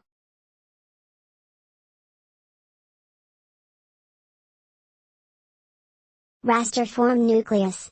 Now, this next one is another exciting new discovery similar to rose hip neurons. Again, it was not detected during animal experimentation and appears to brain. It's called endoform nucleus and is a nucleus present within the inferior cerebellar peduncle of human brains. It was discovered by George Powell and his team at Neuroscience Research, Australia. George had long suspected the existence of the endoform nucleus. However, it was not until 2018 that he was able to confirm its presence due to advances in staining and imaging technique. The nucleus is located at the base of the brain near where the brain meets the spinal cord. This area is involved in receiving sensory and motor information to refine our posture, balance, and movements. George explained that the inferior cerebellar peduncle is like a river carrying information from the spinal cord and brainstem to the cerebellum, and the endorestiform nucleus is a group of neurons and is like an island in this river. He also said it was too early to know his true significance, although it's possible the endoretiform nucleus has been hiding in plain sight for years in a procedure called a therapeutic antilateral cordotomy, a surgery to achieve relief from extreme and incurable pain by cutting spinal pathways. George and his colleagues had noticed that the long fibers from the spine seemed to end around where the endoform nucleus was found, and the location of this elusive brain bed leads George to suspect it may be involved in fine motor control.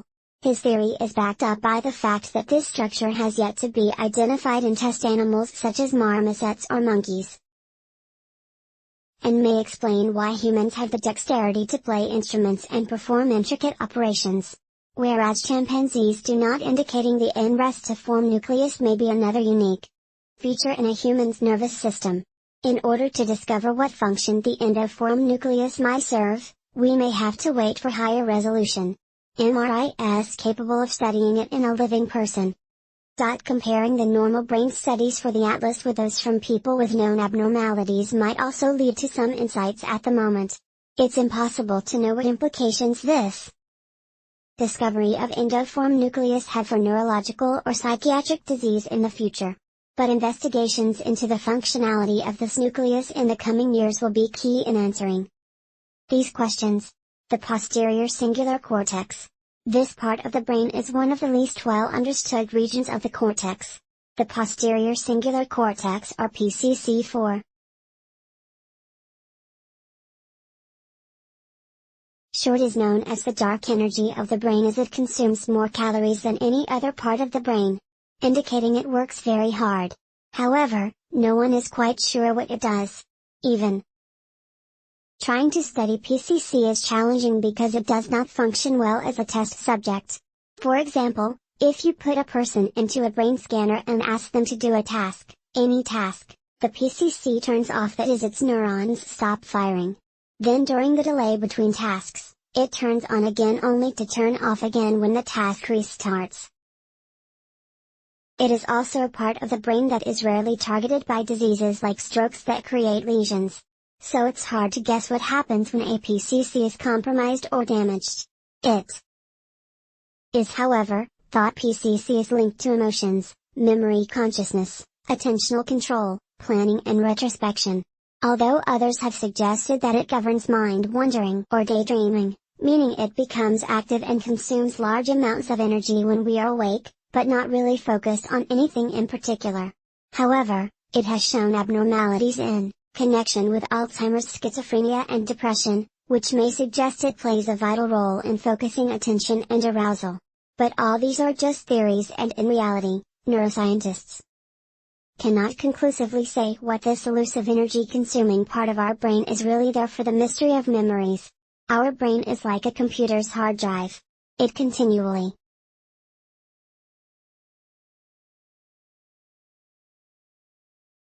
records information and stores it, and that is what forms our memories. So whether it's the first time you saw your mother's face, your favorite holiday, or the time you realize you've fallen in love, it is all safely stored somewhere inside that incredible lump of jelly in your skull. And what is remarkable about our memories is it's not just a single snapshot, it's everything that goes with it. Such as smells, colors, the way you felt, or even the weather on that particular day. However, neuroscientists have no idea how our brains do this, nor do they know how this information gets stored in the brain. There isn't just one kind of memory. We have both short-term and long-term memory, as well as decorative memories responsible for names and facts, non-declarative memory responsible for so-called muscle memory or flashbulb memories. When we can recall precise details of an event, and the brain has the ability to recognize and categorize the importance of some of these memories. For example, the more some information is repeated or used, the more likely it is to be retained in long-term memory, which is why the more studying you do, the better you generally do in tests. Neuroscientists think that where these memories are stored depends on the original experience. For instance, groups of neurons in the visual cortex store the visual memory, whereas neurons in the amygdala store the associated emotion. It's also believed that no memory is ever wiped out completely. It will be in the brain somewhere. Although retrieving it, especially after an illness, brain injury, or the lapse of time, is sometimes impossible, it is impressive that neuroscientists have been able to tell us all about memories. However, there is still a lot they aren't sure about, like how memories form, why certain memories degrade and fade, why we sometimes develop fake memories, and why we cannot always recall information when we need it. And like so many other mysteries of the brain, it could be some years before we fully understand how we make and keep memories. Human consciousness. What is consciousness? Is it located in the brain? Is it a physical thing? Is it unique to humans, or could every physical thing have a conscience, or is there some other explanation for it? While despite these appearing to be relatively straightforward questions, it seems that even the most brilliant scientists in the world are no nearer to answering any of them. And human consciousness still remains a mystery. It does seem hard to believe that a 3-pound lump of jelly, like moist pinkish beige tissue inside our skulls, can possibly be responsible for our awareness, thought process, feelings, and memories, all individually tailored to every single human being that has ever existed. But without any other explanation, that is what many believe. Of course, that wasn't always the case. Early Christian philosophers believed the soul of a human was created by God and infused into the body at conception, and that it lived on even after the physical body dies, and the soul of a person was responsible for all the things we now recognize as consciousness. However, scientists have long dismissed this argument. And over the years, they have learned an astonishing amount about our brains, are able to pinpoint which regions of the brain are associated with most things that is apart from consciousness. So, is it possible consciousness is not a physical thing? It is not controlled by our brains and does not reside in our bodies? Well, if this is the case, then it opens up the possibility that living and non-living thing has a conscience of some degree that is unique to them. For instance, if we believe our pets have consciousness, albeit a bit different to humans in principle, that could mean that trees, plants, the internet, a smartphone, or even a TV, could also have a form of consciousness unique to them. In fact, everything in the universe might be conscious, or at least potentially conscious, or conscious when put into certain configurations. The thing is, we do not know because it cannot be observed except from within by the conscious person or thing. It cannot even really be described, and only the person or thing knows what it feels like to them at any given moment, no matter how well you know someone. You haven't got a clue if their inner conscious is the same as yours. So could consciousness somehow be something extra, an additional ingredient in nature, unique to everything and everyone, that has nothing to do with ordinary physical atoms? Could scientists in the future create robots that are so human, like you wouldn't be able to tell whether they were human or not unless they were put through a scanner? But just because they have no physical human organs, Does that also mean they would have no consciousness, or would they have their own unique consciousness? So should we conceive without any evidence that consciousness is just the physical brain doing what brains do? And eventually neuroscience will prove this. Well, at the moment, the closest thing they have got to proving this is when a team of researchers designed a device that stimulates the brain with electrical voltage to measure how integrated its neural circuits are. The device was tested on a variety of subjects and revealed when people fall into a deep sleep or are in as they slip into unconsciousness. The device demonstrates that their brain integration declines, and amongst patients suffering from locked-in syndrome who are as conscious as the rest of us, levels of brain integration remain high. But among patients who are in coma, it doesn't. These tests seem to indicate the brain is in part responsible for consciousness. However, this theory is again thrown into doubt with near-death experiences. When people repeatedly claim during near-death experiences, they recall leaving their physical bodies but are still able to recall of hospital staff, relatives and medical procedures, implying that consciousness may not always reside within the body. The Floating Eye Island in 2016.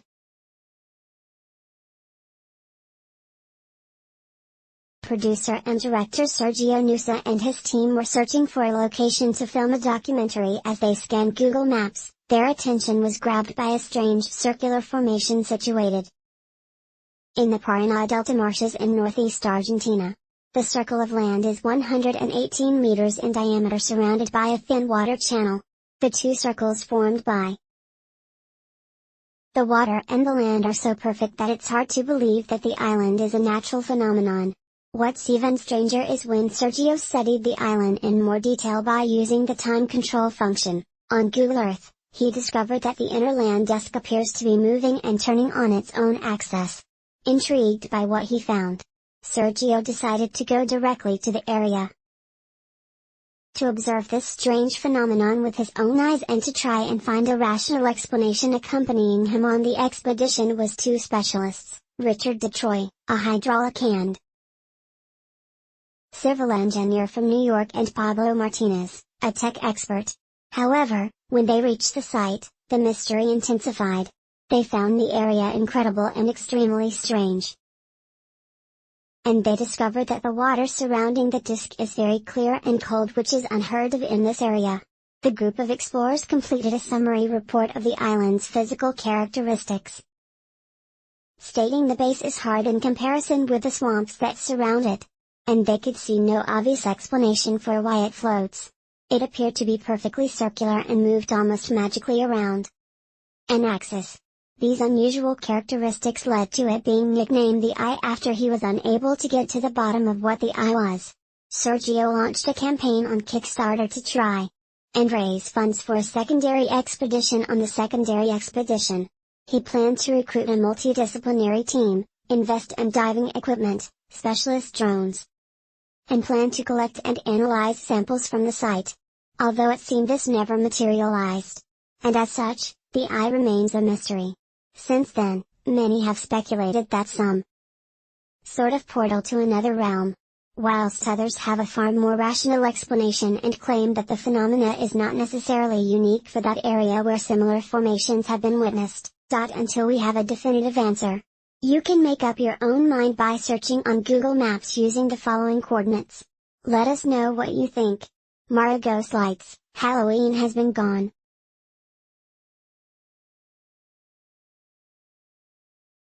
But that by no means that it's an into creepy content, especially ghosts. So let's talk about the Marfa lights, also known as the Marfa ghost lights, which are an unknown rare phenomena that observed near us Route 67 on Mitchell Flat just east of Marfa, Texas. The mysterious glowing orbs have mystified people for generations. According to those who have witnessed them, the lights appear to be roughly the size of basketballs and are described as glowing white, blue, yellow, red or other colors. The twinkling lights act erratic, sometimes merging together, other times splitting into two and floating up in the air or darting off quickly across Mitchell Flat. There seems to be no way to predict when the lights will appear. Now, They've been seen in various weather conditions as well, but only seem to show up a dozen or so nights a year for the longest time. The Native Americans of the area thought the Mara lights were fallen stars. They were first mentioned outside the native community in 1883. When cowhand Robert Reed Allison claimed to have seen flickering lights one evening while driving a herd of cattle near Mitchell Flat, he assumed the lights were from the Apache campfires. But when he asked the locals, they told him that they often saw the lights too. After an investigation, they found no ashes or other evidence of campfires. During the Second World War, pilots from the nearby Midland Army Airfield tried to locate the source of the mysterious lights but were unable to discover anything, as you would expect. Paranormal theorists have attributed the Martha lights to everything from space aliens to the wandering ghosts of Spanish conquistadors. Academics have also tried to offer a scientific explanation for the mysterious lights, and some have concluded that headlights from vehicles on the nearby highway could explain at least some of the reported sightings, but not all of them. Another chain of thought is that they are a refraction of light caused by layers of air at different temperatures, creating an optical illusion, sometimes called a superior mirage or a fata morgana. A similar illusion is sometimes seen in the ocean, causing a ship to appear to float above the horizon. Others speculate the phenomena may be caused by the same gases that create the glowing lights known as will-o'-the-wisp, a phenomena found around the world that is associated with swamp gases, mainly phosphine and methane, which under certain conditions can ignite when they contact oxygen. Although it is worth pointing out that the Mara lights are nowhere near marsh. However, there are significant reserves of oil, natural gas and other petroleum hydrocarbons in the area, which could include methane in quantities capable of producing a similar effect. Another suggestion is that the lights are the result of the igneous rock in Mitchell Flat that creates an electric charge produced under pressure by solid matter, such as minerals, crystals or ceramics. This is called a piezoelectric charge. However, despite these many theories, nothing has ever been proven. And if you were driving alone along Route 6 near Marfa, you'd be pretty freaked out if you saw the Martha ghost lights dancing around in front of you, because to this day, they have not been conclusively explained. Mount Horia. Now, this is an interesting one.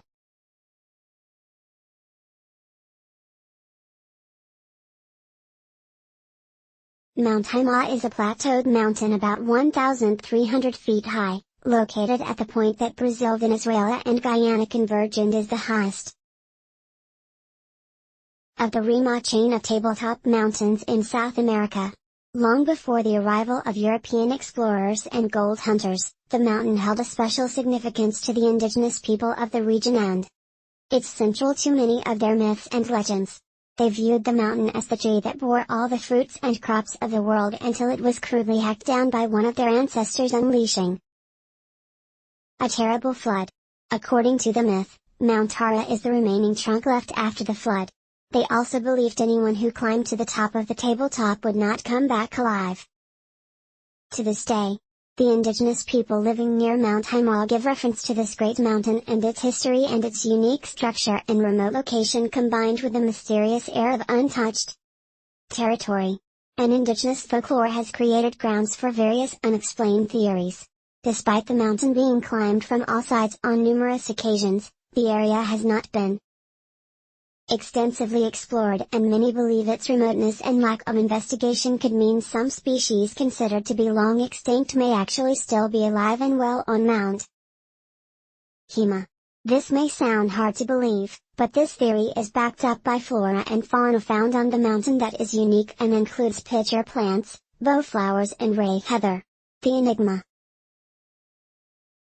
of Mount Hima has drawn the attention of not only the prospectors and climbers but also famous authors intrigued by its untouched swaths of land. Sir Arthur Conan Doyle and his 1912 novel, The Lost World, described Mount Hima with the characters in the story, discovering extinct creatures were still living there.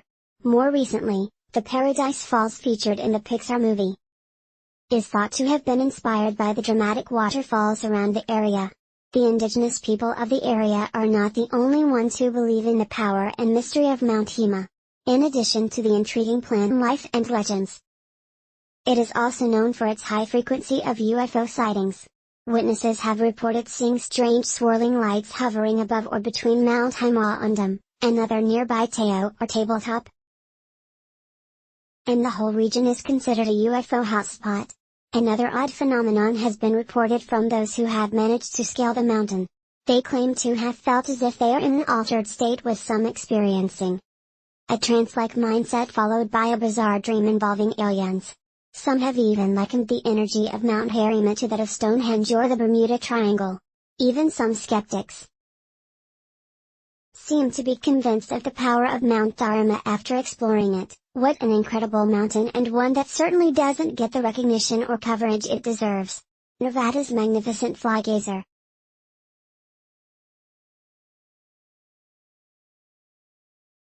Not such a mystery, this one, but rather an accidental man-made geological wonder. This alien-looking formation known as Fly Geyser is located near the edge of Fly Reservoir on the Walla geothermal flats just north of in Nevada. USA is not the first geyser to form in the area, but it is the most extraordinary. The first geyser at the site was formed in 1916, when a well was drilled seeking irrigation water. However, when the geothermal water was found to be close to boiling point, the well was abandoned. However, the opening formed a 10 to 12 feet, or 3 to 3.7 meters calcium carbonate cone that jetted above the landscape. The geyser remained there until 1964, when a geothermal energy company drilled a second well near the side to the first one. However, on this occasion, the water was not hot enough for energy purposes. So they capped the well and left it. However, the seal failed and the discharge released sufficient pressure to cause the original geyser to dry up, and another cone to develop at the second site. The dissolved minerals in the escaping water accumulated around the new geyser, creating the cones and travertine pools that can be seen today. The geyser now has various conic openings, sitting at a mound that is 25 to 30 feet or 7.6 to 9.1 meters tall. The temperature and chemical composition of the mineral-laden water spewing from the cone is unique, and the water can exceed 200 F or 93 degrees Celsius. It contains an extremely high volume of silica, and the silica combined with the heat has caused cores to form inside the geyser. It's worth noting that cuts typically take up to 10,000 years to develop in geysers, but these have been developed incredibly quickly. Unlike any other in the world, the water is released continuously, sometimes reaching 5 foot or 1 point of the air, and has formed several travertine terraces, creating 30 to 40 pools over an area of 74 acres. The water produced by the geyser contains thermophily algae, which flourish in moist, hot environments and is responsible for coloring the rocks with brilliant hues of green and red. Since 1964, too, additional geysers have been created in the area and continue to grow, but neither are yet as spectacular as the Fly Geyser. If you live in the area, this is definitely worth the trouble. The lost city of Cahokia, the Cahokia Mounds.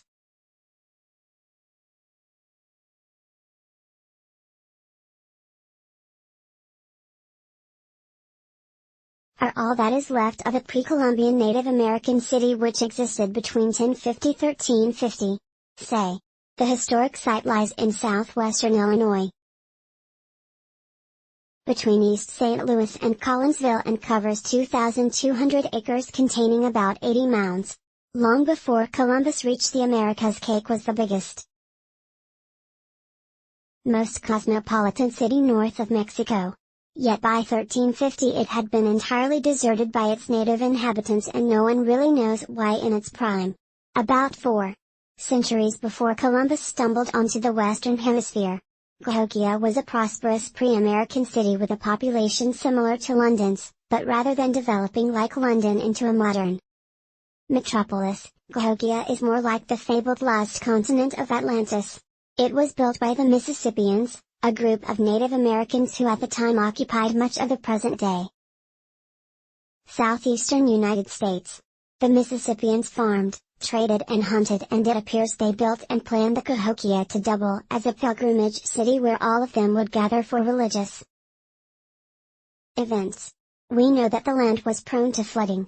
So all the key buildings were set atop fast hand-built earthen mounds, the largest of which was found to be 100 feet tall and covered 14 acres that still exist today. This one is known as Monk's Mound. Monk's Mo was the site of a sizable building believed to have been used as a political spiritual meeting place. Just west of Monk's Mound, a circle of tall posts used the position of the rising sun to mark the summer and winter solstices and the spring and fall equinoxes.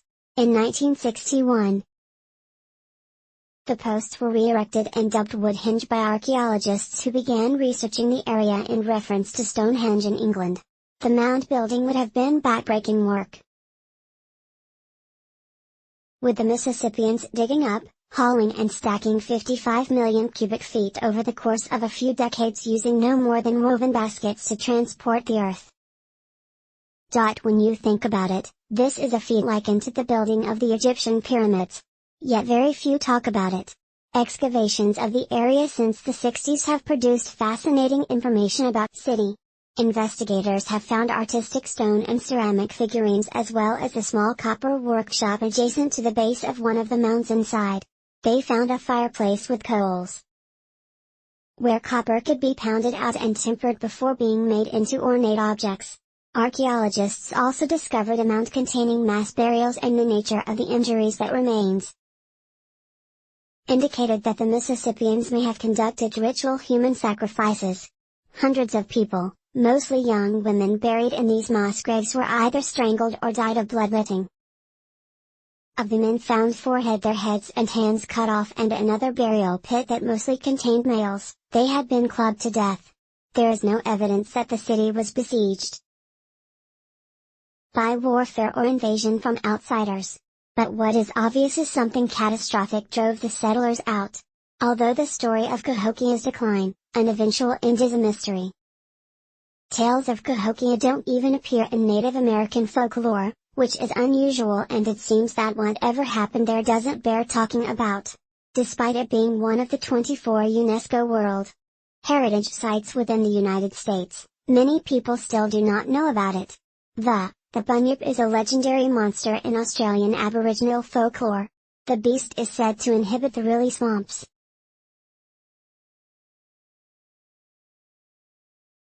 Billabong creeks and riverbeds of Australia. The word translates to devil or evil spirit. However, its name and description vary according to tribal diction, and in a 2001 book written by Robert Holden, he identified at least 9 regional variations of the creature, but it wasn't just the Aboriginal people who had stories of European settlers in the early and mid-19th century. Also recorded accounts of the mythical creature mainly in southeastern colonies of Victoria, New South Wales, and South Australia. So what is the bunny? Well, the most common description is, it resembles a seal or swimming dog between 4 and 6 foot long with a shaggy, black or brown coat, a round head resembling a bulldog, prominent ears, no tail and whiskers like a seal or otter. Others describe it as a long-necked creature with a small head between 5 and 15 feet long with black or brown fur, large eyes, short tusks with a head like a horse or an emu.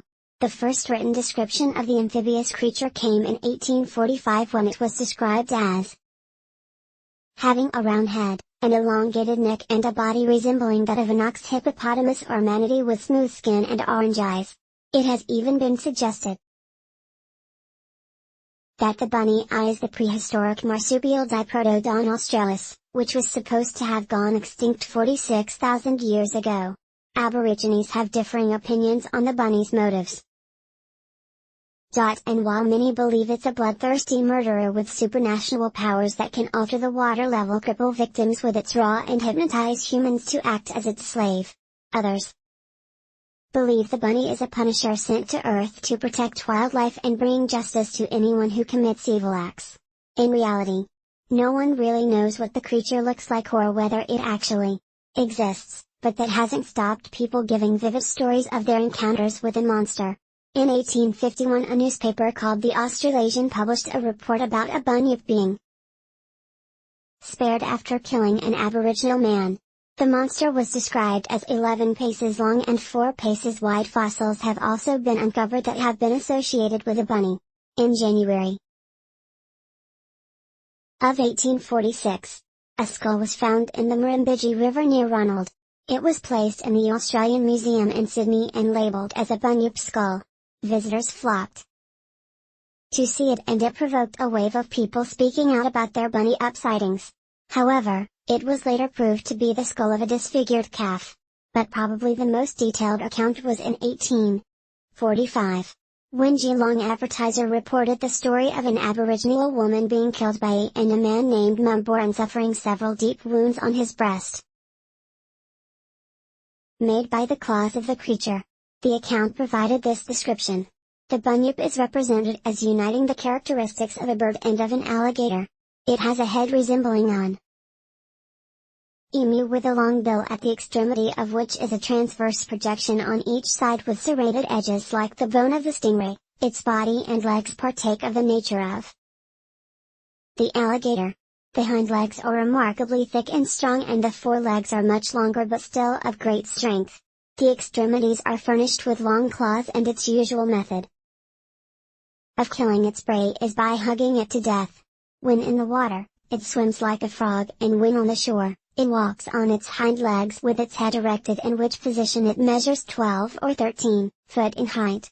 If we are honest, there are so many different descriptions of the bunyip that it's hard to believe sightings of it or anything other than wild imaginations or mistaken identity of unknown creatures. Although it seems the bunyip myth has been very much kept alive over the years and has appeared in various forms in books, games and films. The most recent being in 2019, when the bunyip is amongst the titans monitored by Monarch. In the film Godzilla King of the Monsters, the Yakama. Out of all the creatures featured in this list, the Yakumama is the most likely to actually exist. Yakumama means Mother of Water and refers to an enormous serpent believed to live in the Peruvian Amazon rainforest. The Yakumama is described by the indigenous peoples as being a huge snake that grows up to 50 feet or 15 meters in length, with a head 6 foot wide or 2 m that catches its prey by spitting out and flooring it like a water cannon. The Yakumama's enormous body is capable of felling trees in its path and changing the course of the tributaries of small rivers when crossed. According to legend, the Yakumama will suck up any living thing that passes within 100 steps of it. So to protect themselves before stepping into the water, the locals blow on a conch horn in the hope that the Yamama will reveal itself before they enter. However, what is believed they have witnessed is either a giant anaconda or a giant Sicilian, a limbless serpentine amphibian that lies hidden in the ground or bodies of water. A similar monster known as the Orthosamama features in Brazilian folklore. It is also described as a large fish or worm measuring 20 to 50 meters, and they tell a similar tale of the creature altering the earth as it passes through. It's believed that these three creatures are one and the same and are all the species of an unknown giant reptile. This city was backed up in 1906 when the famous explorer Percy H. Fur claimed to have ground a giant anaconda while traveling through the Amazon River. He allegedly shot the creature dead. This is his account of what happened. I walked ashore and approached the reptile with caution. I was immobile, but shivers kept running up and down the body like puffs of wind on a hill mountain as was being measured. Length, 14 meters out of the water, and lay 5 m at her, making a total length of 19 meters. So large specimens as this may not be common, but the trails in the swamps reach a width of 2 m and support the statement of Indians and rubber pickers that the anaconda sometimes reaches an incredible size, completely eclipsing the shot for me. Brazilian Borders Commission told me of one killed in the Paraguay River more than 24 meters long. However, many were still not convinced. And 100 years later, in 2009, two brothers, Mike and Greg Warner, mounted an expedition into the jungle of the Peruvian Amazon to look for evidence of the monstrous snake. The expedition was inconclusive, although they did record trails of what they believed were giant snakes. They also took testimonies of natives who claimed to have seen the Yuma. They all described the same thing, an enormous snake that takes water with it. Although the first expedition could not find the elusive Yuko Mama, the brothers were undeterred and mounted another expedition. During the second expedition, they succeeded in finding and photographing areas where young Mama allegedly lives and filming their trenches. Some that were almost 2 wide over the years. Some sightings have included descriptions of a Yuko Mama snake with horns sprouting from its head. This peculiar feature has led some to believe that Yuko Mama could be a prehistoric version of a Sicilian. Most of the roughly 50 species of Sicilians have a groove along both sides of the head containing retractable tentacles. One thing is for sure, all the sightings of these giant snakes have similar descriptions, and the Warner brothers believe that the snakes that the Brazilians call the Samama are the same as the Peruvian Yuko Mama snakes that have grown so large that they have become virtually immobile and have adapted to a different way of catching their prey.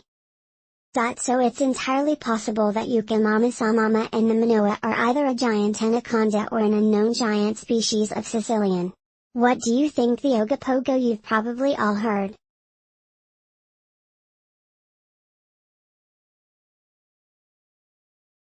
of the Loch Ness Monster, the huge serpent creature that supposedly lurks in the depths of the Loch Ness in Scotland, UK. We've talked about it multiple times, while Canada has its own version of Nessie known as the Ogopogo that lives in the depths of the Okanagan Lake near the city of Kelowna in British Columbia. The Opogo has been described as a multi-humped serpentine beast with green or black skin and the head of a horse, snake or sheep, and similar to the towns and villages around Loch Ness. The area takes pride in the legend of Ogopogo and can be found in various guises in the souvenir shops around Kianapogo. Mania peaked in the 1980s when the region's tourism association offered a $1 million reward for proof of the creature's existence.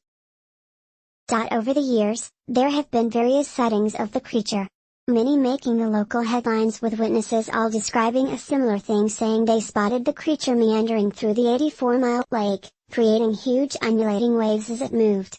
In fact, Ogopogo is so accepted in Canadian culture that 16% of British Columbians believe it exists. However, the Okanagan Valley's indigenous belief the Ogopogo was not a physical creature but a spirit that protects the lake and the surrounding area, and they call it, which means the sacred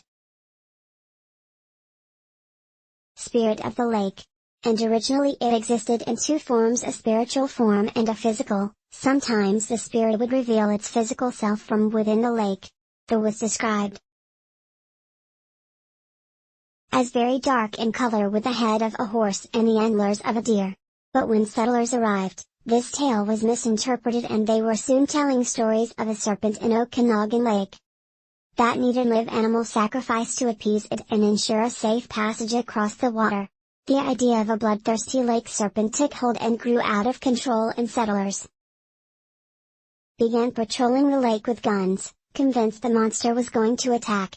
This is when the coup transformed from a revered spirit into a monster known as Ogopogo. And as time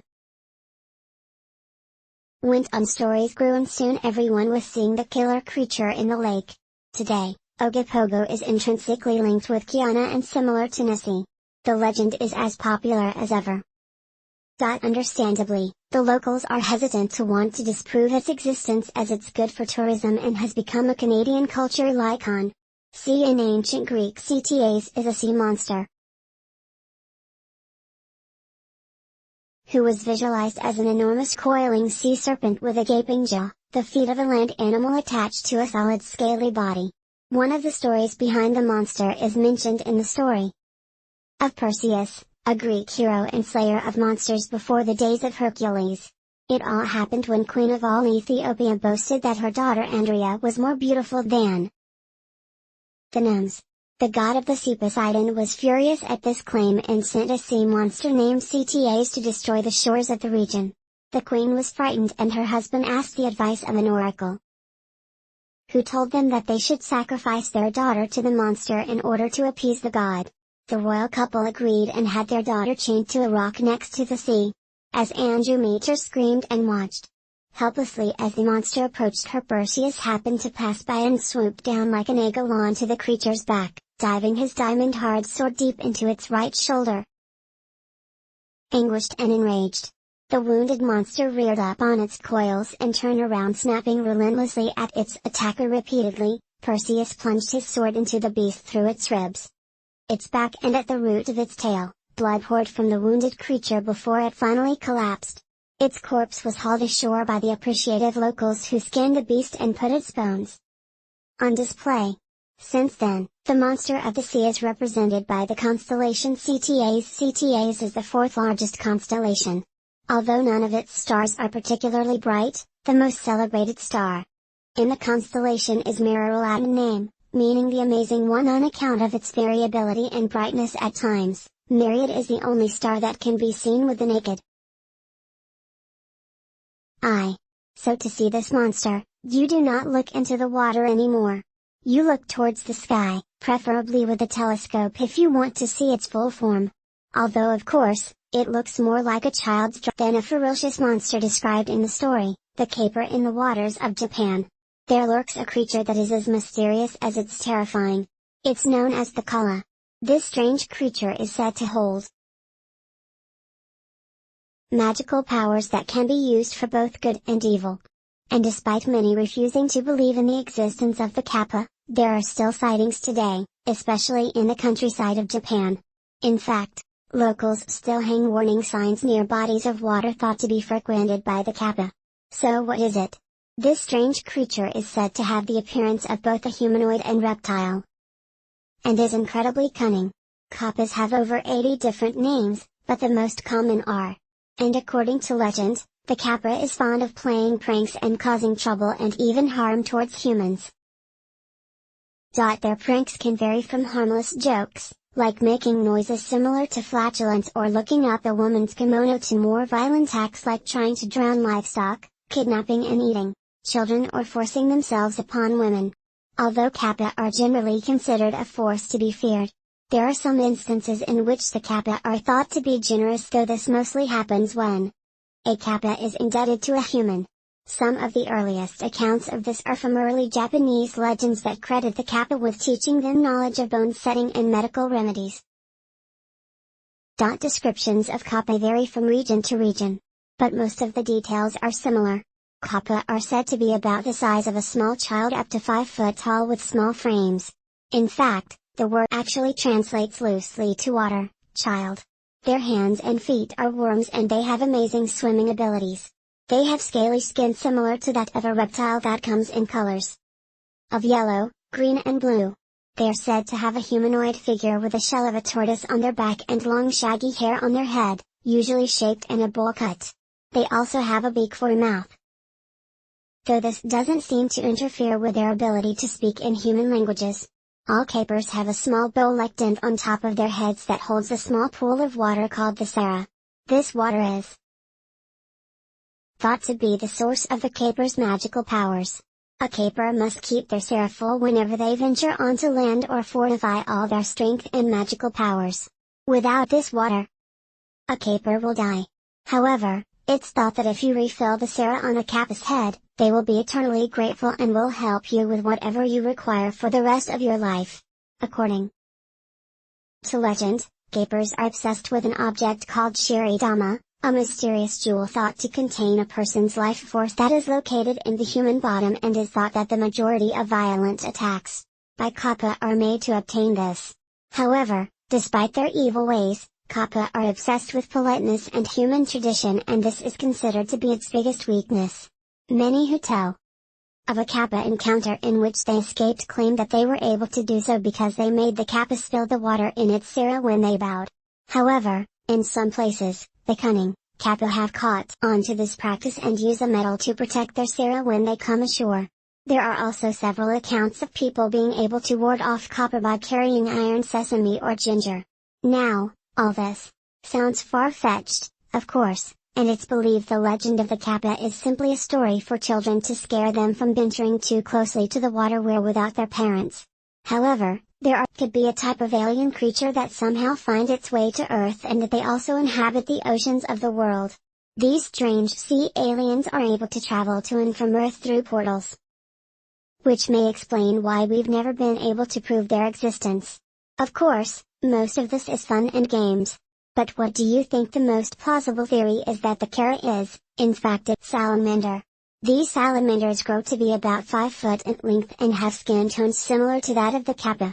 They are also known for grabbing their prey with their strong jaws and pulling them into the water. Coincidentally, Japanese giant salamanders are also known to inhabit the rivers, lakes and ponds where sightings of kappas have been reported. What's your thoughts? North Korea Hotel of Doom?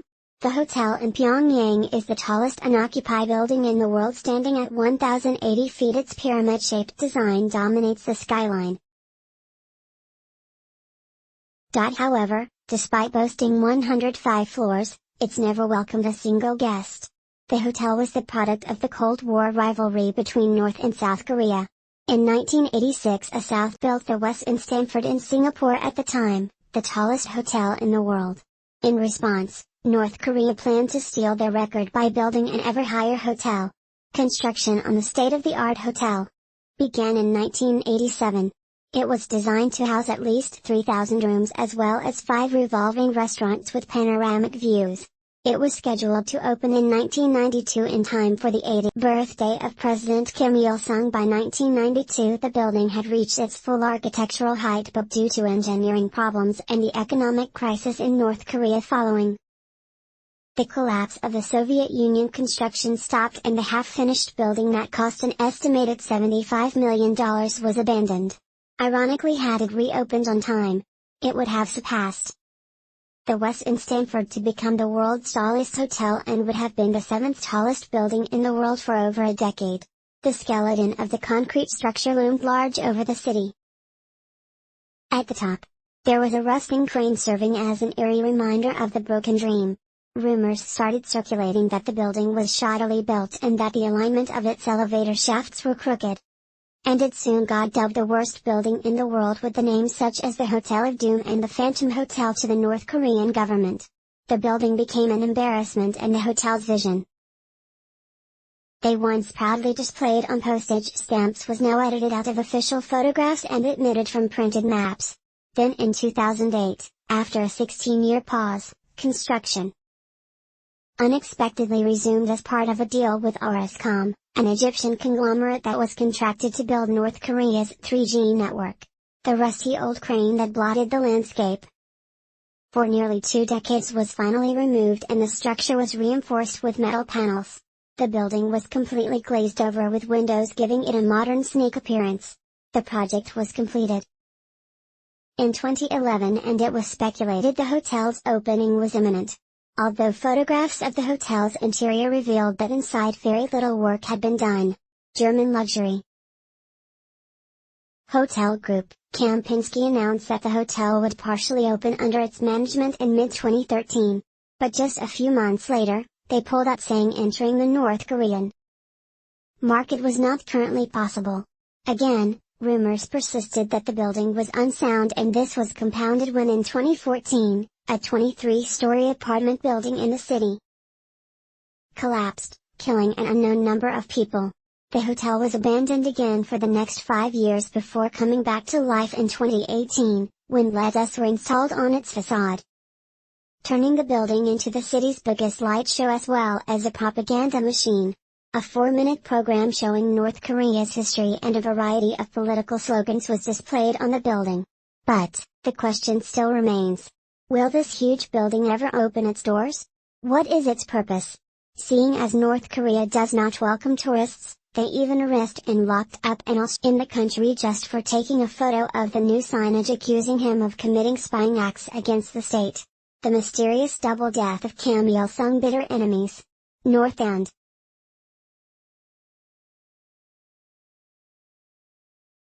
South Korea are separated by the Korean Demilitarized Zone, or DMZ for short, a strip of land running across the Korean peninsula that serves as a buffer zone between the two countries. Between 1953 and 2004, both sides broadcast audio propaganda across the DMZ through massive loudspeakers they erected. However, in 2004, agreed to end the broadcasts, although some broadcasts have resumed at certain high-tension times over the years. On November 15, 1986, a short story appeared in a South Korean newspaper. reporting rumors from Japan that the North Korean leader Kim Il-sung was dead, as these rumors were a common occurrence. No one took much notice. However, the next day at midday, the South Koreans heard sad music emanating from North Korean amplifiers, only music, not a single word. Soon after, they started to read Kim Il-sung's biography through the megaphones and began to broadcast a message hailing the great leader. Then at 8 p.m. that evening, the North Koreans finally came out with the shocking revelation: Kim Il-sung had been shot and was dead, and his son, Kim Jong-il, had inherited power, and he was immediately named president and marshal. By 10:45 that same evening, the North Korean flag hoisted near the DMZ had been lowered as a sign of mourning. The next day, South Korea was in total confusion and panic. The implications of a new leader in North Korea could be dire, and police and soldiers were put on high alert. The situation was further amplified when the North Koreans began taunting the South Korean government, saying the world has a good view of South Korea. South Korean President Chin assembled an emergency meeting of the cabinet. And among the documents shown to the ministers was a message from an American general who was in command of the U.S. Army in Korea, claiming that Kim Il-sung died in a car accident and was not murdered. The cabinet realized that something was going on, but no one could fathom out what it was. The situation was very serious, and the government thought there was a reasonable chance of an imminent North Korean invasion. Although bizarrely, there was still no official proof of Kim Il-sung's death, and wild rumors began to circulate. Meanwhile, messages were still being broadcast across the DMZ about the leader's demise, although some of them were contradictory. At 1:25, this was announced: "Respected Comrade Kim Jong-il is the eternal leader of our nation." Then 2 hours later, under the "Respected Comrade Kim Jong-il, even greater happiness awaits us." Then at 6 o'clock, and the third man in the country, as reader's reminder, took power, the North Korean people actively support him. That at 8:45, don't believe the groundless rumors about the demise of our leader Kim Il-sung. Then at 10:04, after sad music, the big star of our nation has fallen.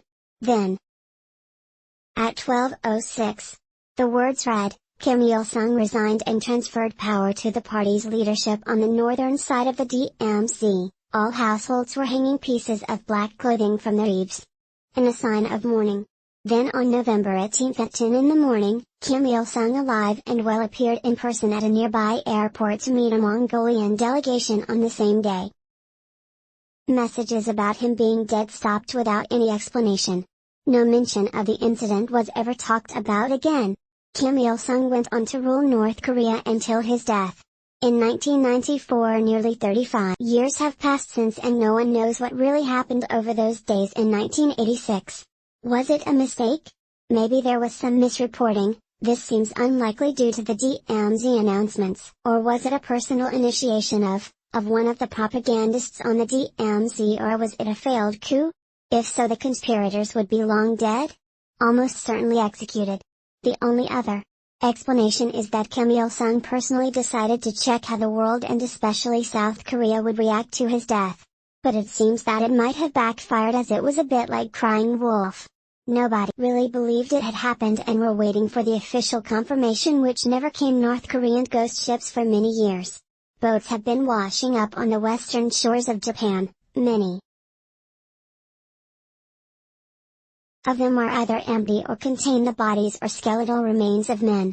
The boats are often old, rickety, very simple vessels with no modern engines or navigation instruments on board, because the boats were washed up empty or with only dead bodies. It wasn't initially clear where they had come from, but some observers theorized that they were North Korean fishing boats searching for king crab, squid, and sandfish. And they were soon dubbed the North Korean ghost ships. Markings on some of the Korean vessels did indicate that they belonged to the North's military, which is heavily involved in the fishing industry. It's normal practice that when a boat with corpses washes ashore, officials try to investigate the cause of death. But as the Korean bodies tended to be in an advanced state of decomposition, it was impossible to determine that. But it was speculated that these poorly equipped boats either blew off course or got lost during the winter months. and the crew either died of starvation or exposure. But nothing conclusive was determined. And sadly, no one looked for the men. However, in 2017, several ships washed ashore with the crew still alive. They all claimed they were Koreans who had gotten into trouble at sea. It was initially thought they were defectors trying to escape the North Korean regime. But remarkably all crews found alive have asked to be sent back to North Korea. So why would fishermen take such a huge risk? While it could be because international sanctions are tightening due to Pyongyang's nuclear and missile tests, meaning the regime is under pressure to boost agriculture and food supplies. So with the North Korean leadership demanding bigger catches, sailors are being forced to take risks to meet those targets. This coupled with the fact that North Korea sold the fishing rights in some of its territorial waters in China last year means there is a small area for local fishermen to fish in. Hence, they might be having to venture further out to sea. Of course, there are others. These men who are taking huge risks could be spies. However, like most things in North Korea, we will probably never find out the real reason.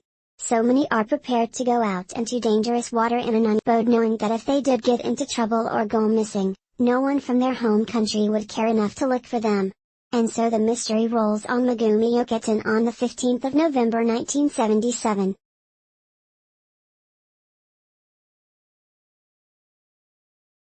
13-year-old Megumi Yokita left her badminton practice in Nagata, Japan and started the 7-minute walk to her home, but she never made it.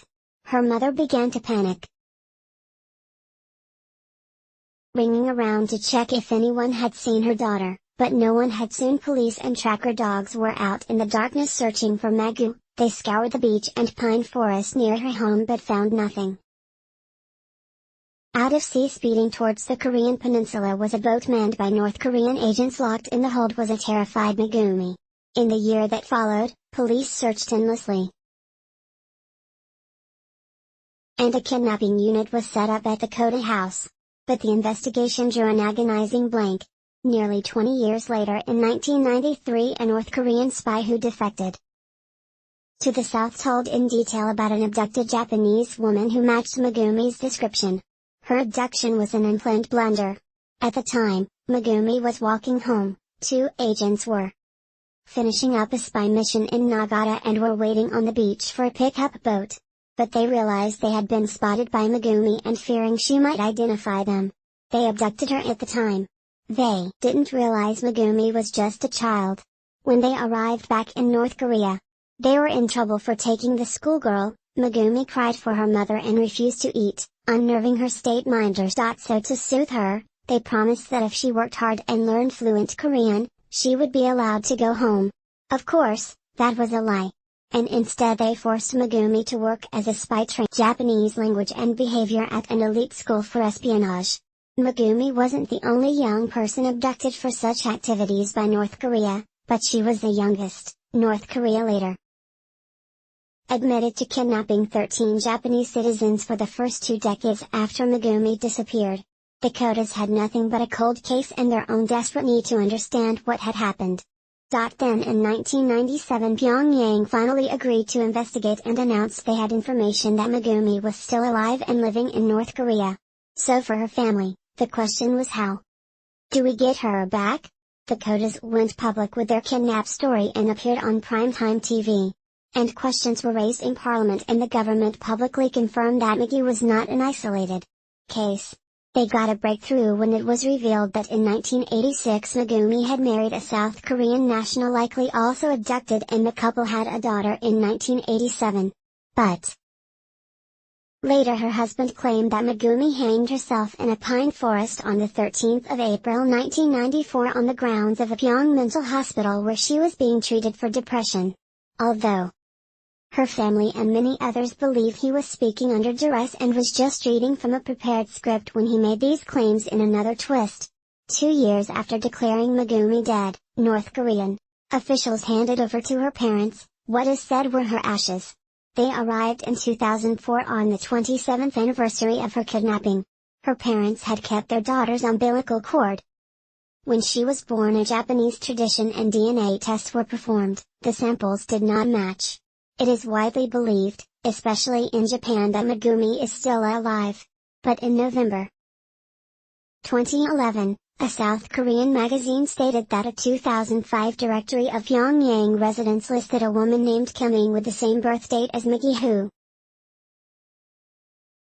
was living with her husband, Kim Young-nam. Sources later claimed that Kim Il was actually Megumi's 24-year-old daughter. And in March 2014, Megumi's parents were allowed to meet their granddaughter for the first time in Mongolia along with her own baby daughter, their great-grandchild. In recent years, 5 of the 13 Japanese citizens abducted back in the 1970s have been reunited with their families. But the fate of Megumi is still unknown. Her father died not knowing whether his daughter was alive or dead, but her aging mother and brothers still live in hope of finding her. One day, is Kim Jong-un still alive? In 2020, there was a frenzy of articles claiming Kim Jong-un was gravely ill. Normally reliable sources reported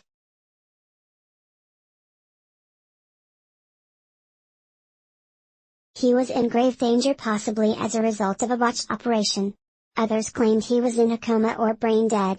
The reports seem to have originated from Daily NK, a South Korean website which monitors news, gossip and rumors from North Korea. It stated on April 20, 2020 that Kim was recovering from unspecified heart surgery to resolve a condition caused by his heavy smoking, obesity and fatigue, and that he was in a stable condition. It was noted by other news outlets that he hadn't been seen in public since April 11, and more significantly, he had failed to show up for the annual ceremony on April 15, marking the Day of the Sun, the anniversary of the birthday of Kim Il-sung and Kim's grandfather. It wasn't long before Western news outlets such as CNN reported that the United States was monitoring intelligence that Kim was in grave danger after surgery.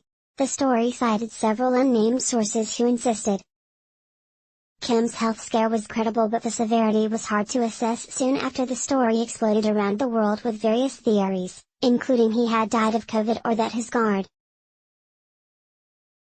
had shot him on Twitter. Kim Jong dead was trending. Focus soon turned to who his successor would be, with his sister, Kim Yo Jong, in line to succeed him amongst the murk and speculation. Donald Trump, the then President of the United States, weighed in saying, "I have a good relationship with Kim Jong-un and I hope he's okay." A few days later, Trump said he had a very good idea about health but that he couldn't talk about it. The world was confused and many believed the reports about Kim's health must be true. And so the world waited to learn if a rogue, unpredictable nuclear-armed state still had its hereditary leader or whether it might be plunged into a power struggle. Then, as if laughing at the rest of the world, Kim Jong-un appeared in his slate-issued photo in which he was shown cutting the ribbon on a new fertilizer factory outside Pyongyang, looking very much alive.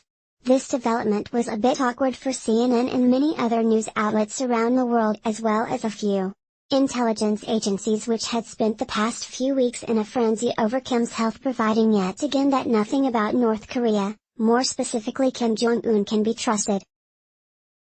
It also throws doubt on the so-called intelligence and how much we truly know about North Korea.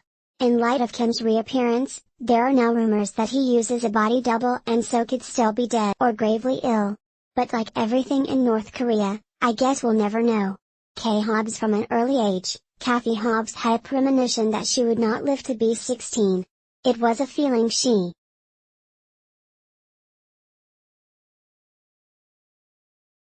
shared with her friends and family, and it was something that affected her mental health.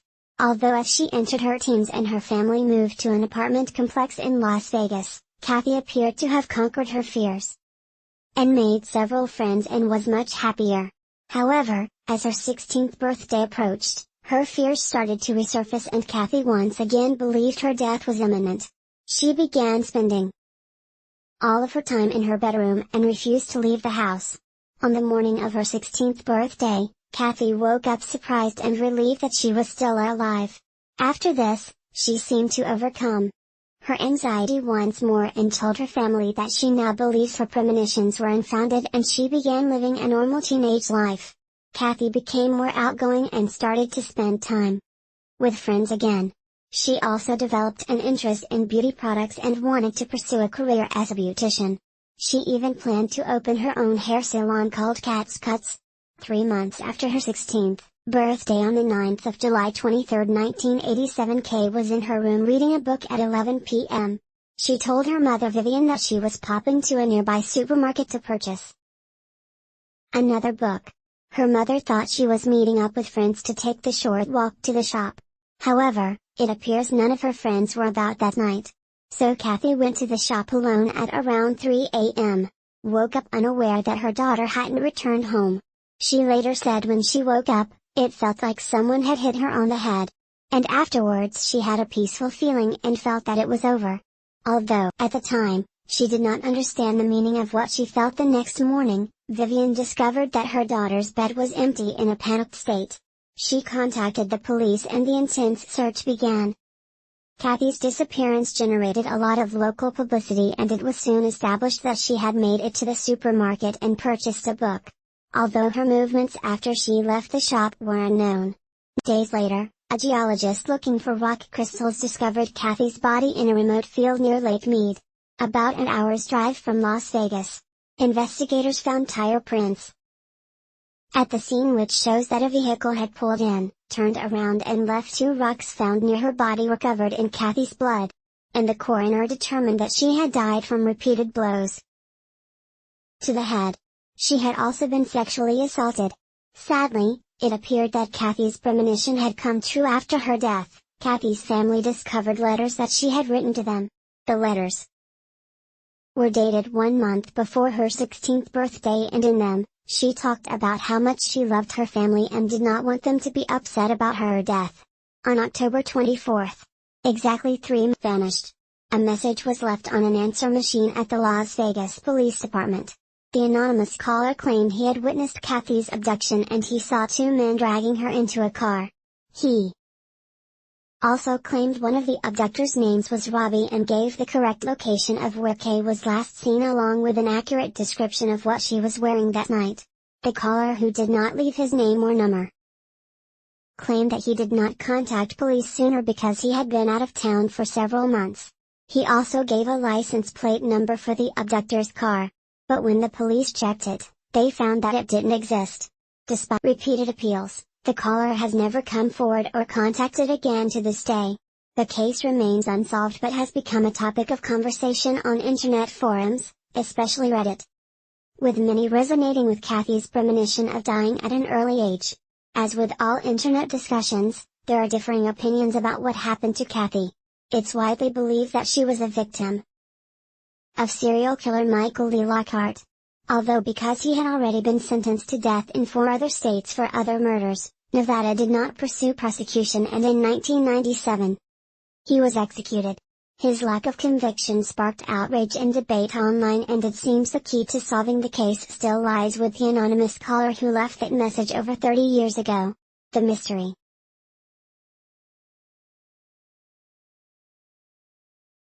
song. This mystery has endured for over 30 years and has become known as the most mysterious song on the internet. Before we look at the details, you're going to have to listen to it. Nothing particularly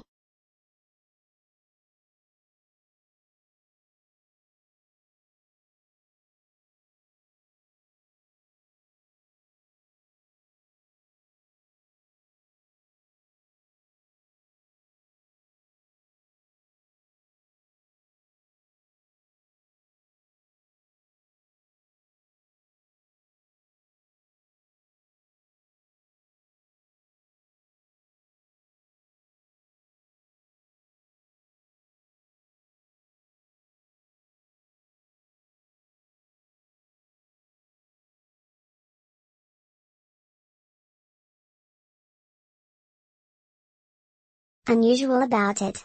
Just a normal pop song of the 80s era except nobody knows who sung it, the name of the track, who wrote it, or where it originated from.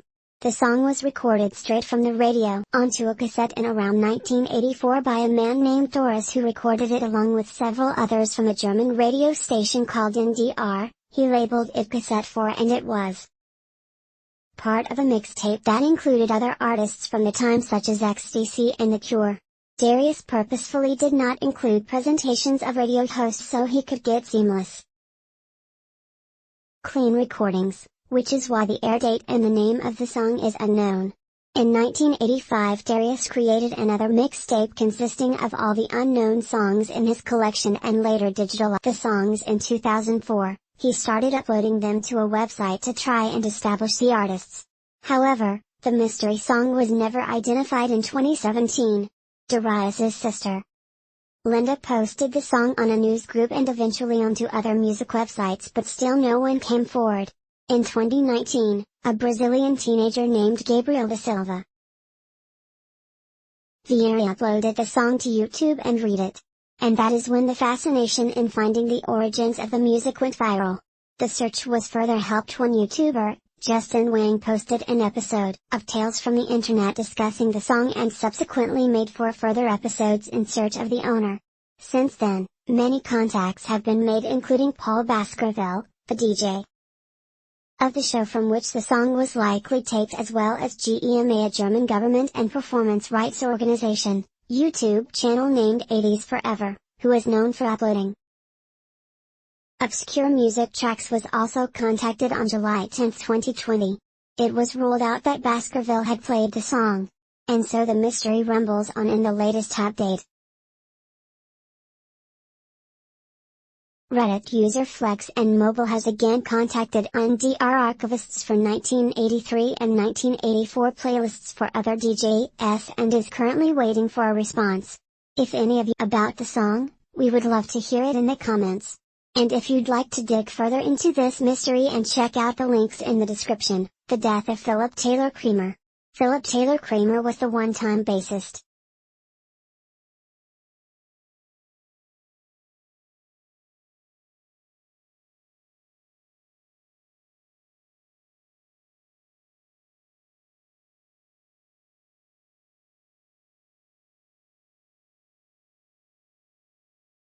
for American rock band, Iron Butterfly. Kramer joined the band in 1974 and helped them record the album Scorching Beauty and Sun and Steel. After leaving the band in 1980, Kramer dropped Philip from his name and went back to college and earned a degree in aerospace engineering, which led to him working for the U.S. Department of Defense in 1990. At the age of 38, Kramer co-founded Total Multimedia Incorporation with Michael Jackson's brother Randy Jackson to develop data compression techniques for CD-ROMs. In 1992, the firm claimed it had developed the first video compression capable of producing full-motion video from a single-speed CD-ROM. However, in 1994 the company was reorganized under bankruptcy and hired new leadership. Although Kramer continued working there and he co-developed soft video based on fractal compression, he also claimed to be working on a transmission project that would result in faster-than-light speed communications. A controversial project that, if succeeded, would discredit Albert Einstein's theory. Things appeared to be going well. However, on February 12, 1995, Kramer was due to pick up his associate Greg Martini and his wife from the airport and take them back to his home for a relaxing evening with his family. Unexpectedly, Kramer called his wife to tell her the plans had changed. And when he got home, he had a big surprise for her. He then called his old friend and Iron Butterfly bandmate, Ron Bushy. He said, "Bush, it's Taylor. I love you more than life itself." Then hung up. After that, he called his wife again and told her, "Whatever happens, I'll always be with you." At 11:59 a.m., Kramer made a 911 call and told the operator, "This is Philip Taylor Kramer. I'm going to kill myself and I want everyone to know O.J. Simpson is innocent." That was the last anyone heard of him. Police searches began but produced nothing. And for more than 4 years, it was as if Philip Taylor Kramer had vanished into thin air. Then on May 29, 1999, Kramer's van was spotted by hikers at the bottom of a ravine in Deco Canyon near Malibu, California. Remains were found inside the vehicle and later identified through dental records as belonging to Kramer. His death was ruled as probable suicide by authorities. Although his family refused to believe he would have left his family like that. His wife is quoted as saying, "He would never for any reason or under any circumstances allow himself to completely abandon the family. He loves more than life itself." Over the years, Kramer's disappearance and eventual death has been the subject of many online conspiracies, and internet sleuths have tried to get to the bottom of why a successful family man suddenly changed his plans and ended up dead. The case is also featured amongst others on high-profile shows such as The Oprah Winfrey Show, America's Most Wanted, and Unsolved Mysteries. It seems no coincidence that in the days before he disappeared, he was working on perfecting a top-secret 30-year formula that would disprove Einstein and change the course of history. The formula was based on a theory that linked faster than light communications. Like we said, if successful, it would have been worth billions. Kramer's father said that his son had told him that people were giving him problems and they wanted what he was doing. Several of them apparently even threatening him. He told his father, "If I ever say I'm going to kill myself, don't you believe it? I'm gonna be needing help." Circle.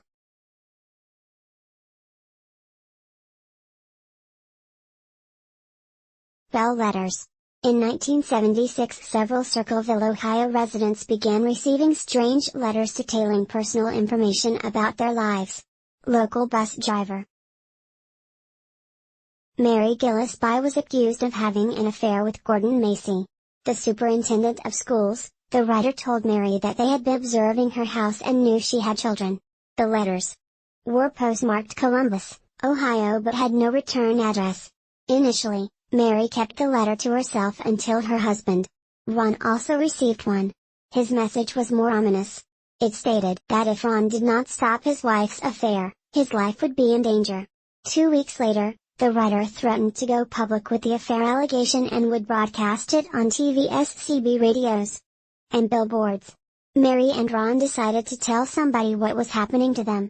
So they first went to Ron's sister, Karen, her husband, Paul, and Paul's sister. Mary had a gut feeling that bus driver David Longberry was behind the letters, as she had rebuffed his sexual advances. So they decided that Paul would write a letter to Longberry telling him they knew it was him and insisting that he stop. The plan appeared to work, and the letter stopped for several weeks. But soon large signs started to appear around the town claiming that Macy and the Gillespies' 12-year-old daughter were involved in a sexual relationship. Soon, Ron was getting up extra early in the morning to drive around town and remove the signs before his daughter spotted them on her way to school. On August 19, 1977, Ron received a phone call from the alleged writer. The call seemed to confirm Ron's suspicions on the identity of the writer, and in a rage, he grabbed his gun and drove in his pickup truck. A few minutes later, Ron's truck was discovered, crashed into a tree, and he was found dead inside. Investigators later revealed that Ron had fired at least one shot from his gun crashing. Local Sheriff Dwight Radcliffe questioned and eliminated the suspect in the case after he passed a polygraph test and ruled Ron's death an accident, claiming he had lost control and crashed while driving the truck. It was revealed that Ron's blood alcohol level was twice the legal limit.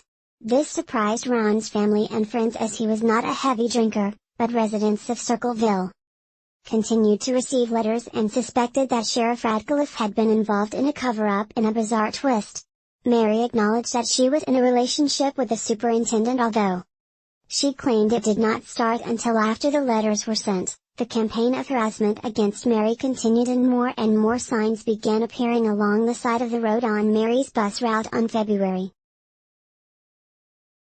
7, 1983, Mary decided she'd had enough and stopped her bus and got out to rip one of the signs down. When she did, she discovered a booby trap designed to kill her. The trap had a box which contained a small pistol.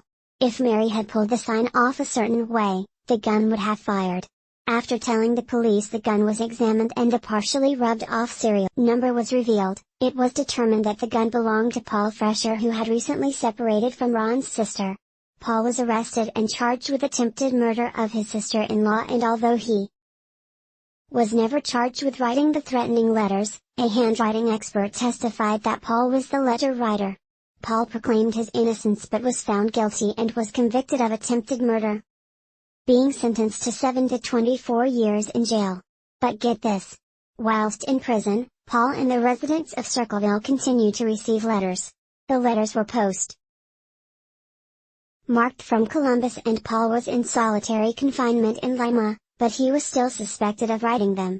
In December 1990, Paul became eligible for parole, but it was denied due to the letters, even though there was no way that he could have been sending them. Interestingly, the letter stopped in 1994, the same year Paul was finally paroled, although he continued to maintain his death in 2012. Over the years, many names have been put forward as potential suspects, including Gordon Macy's son and Paul's ex-wife and her boyfriend. Although nothing has been proved when Unsolved Mysteries covered the story, they received a postcard apparently from the letter writer that ominously read, "Forget Circleville, Ohio. Do nothing to hurt Sheriff Ratcliffe. If you come to Ohio, you Alsicles will pay." Signed, the Circleville writer. Despite all the new names and theories to come forward, the police still maintain Paul Frischauer was the Circleville writer. Judging by the evidence we have, this seems somewhat unlikely, and some believe it's impossible. Given the fact, letters were still being sent when he was in prison. There are so many twists and turns in this case that we could probably do a whole video on it. But it seems there was a lot more going on in Circleville than just the letters to date. The identity of the Circleville writer still remains unsolved. The Persian Princess. The Persian Princess or Persian Mummy is a mummy of an alleged Persian princess who surfaced in Pakistan in October 2000.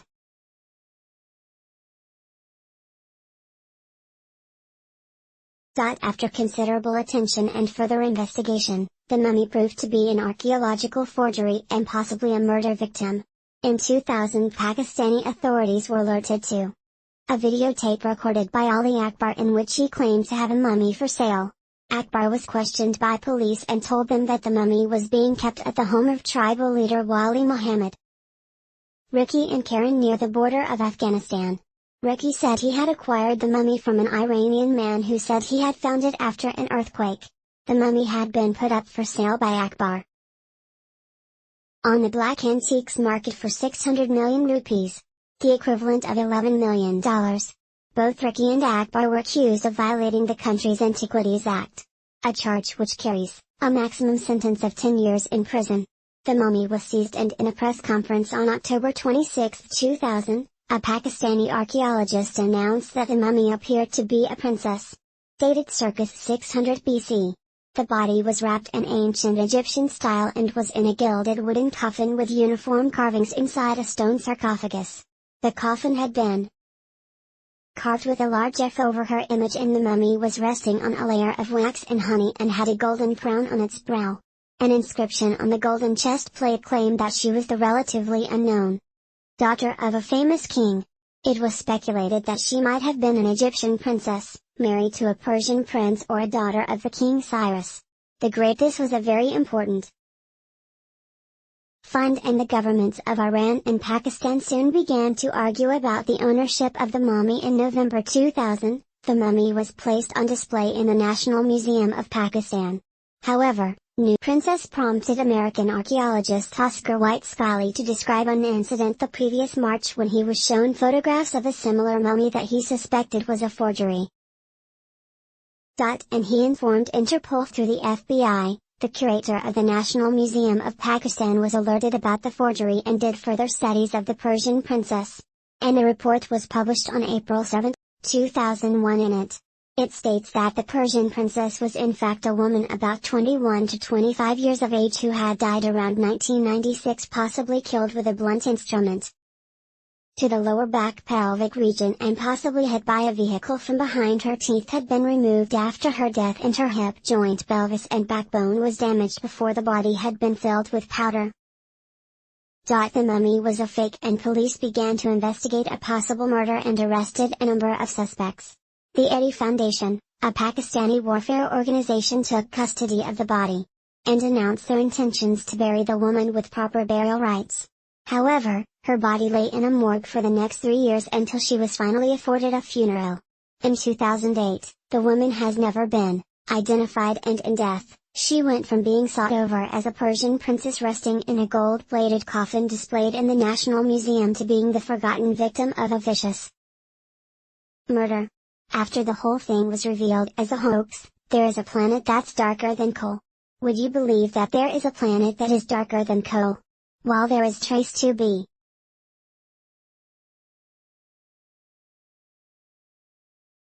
Is 750 light-years away from our solar system. And there it lies, a gaseous Jupiter-sized world that astronomers have called Trace 2b.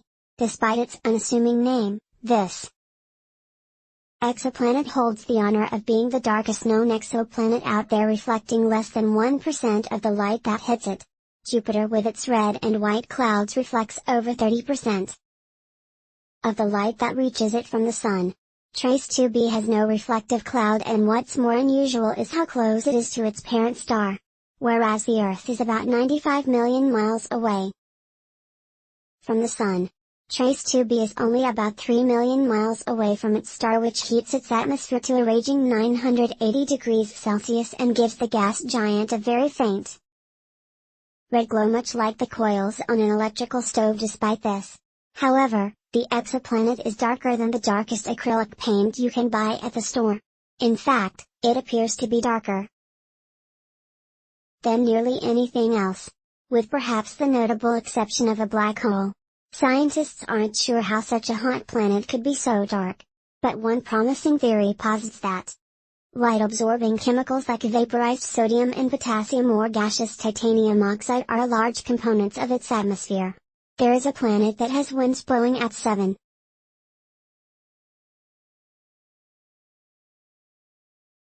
times the speed of sound, approximately 65 light-years away. There is another hot Jupiter-like planet with the equally unassuming name of HD 189733b. Like Trace 2b, this large gas giant is about 30 times closer to its parent star than Earth is to the Sun, and is well over 1000 degrees Celsius. There is a twist, however, as this planet orbits its star in only 2 days, resulting in windstorms unlike anything we can imagine here on Earth, with winds that blow up to 54,000 miles per hour. Any would-be visitor to this exoplanet would instantly get caught up in a sickening spiral around the planet. For context, some of the fastest fighter planes in human history have been able to get up to 44,000 miles per hour at their peak speeds, and the sound of speed is a little under 770 miles per hour.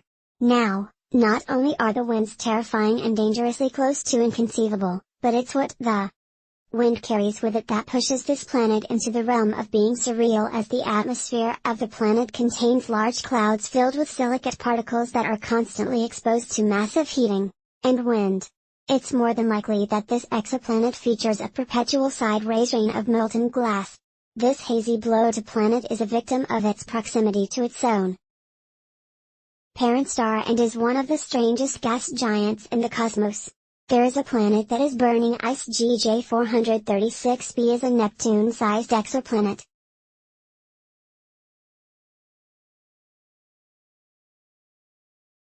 Orbiting a small and relatively cool red star approximately 30 light-years away from Earth. This exoplanet is home to an apparent paradox in the form of burning ice. Yes, got ice that is so hot, it can vaporize a human being on contact. Typical gas giants are largely composed of hydrogen and helium and have significant quantities of methane in their atmospheres. However, this exoplanet-sized density and atmospheric content indicate to astronomers that GJ 436b is anything but typical.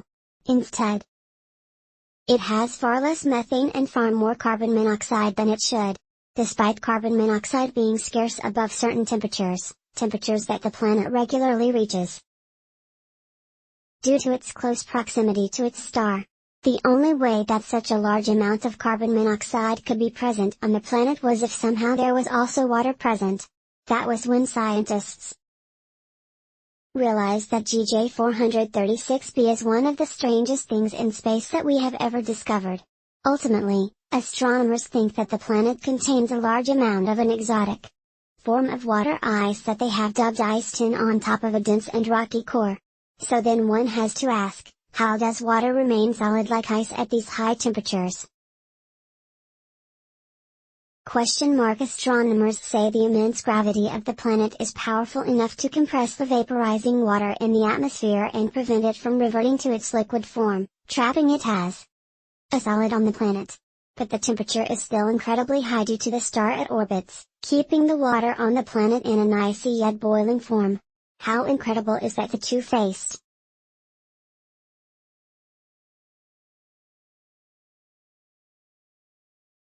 How world Glia 581c Glia 581c is a type of exoplanet called a super-Earth, meaning that it has many of the same characteristics that Earth has, such as being dense and rocky as well as being within the habitable zone of its parent star. What makes it super is the fact that the exoplanet has a mass about 5.5 times that of Earth. 581c seemed at first blush to be a great candidate for life. But the more scientists learned about this distant planet, the more they began to realize what a hellish landscape it really is. Firstly, the planet is tidal locked, meaning that it always presents the same side of the star that it orbits like our moon does to the Earth. This results in a planet split in two, with one half constantly beaten by the heat of its parent star and the other half submerged in perpetual subarctic darkness. Gale force winds would perpetually surge from the hot side of the planet to the cold side, causing irregular windstorms. The sky would be a bloody crimson color due to the red dwarf star the planet orbits. If life, similar to life on Earth, can be found on this planet, it will only be found on a thin strip of land that forms a sort of meridian between the two extremes of the climate.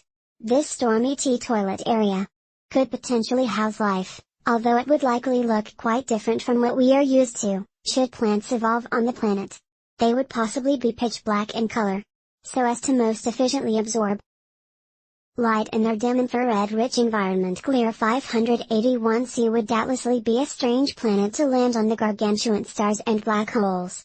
The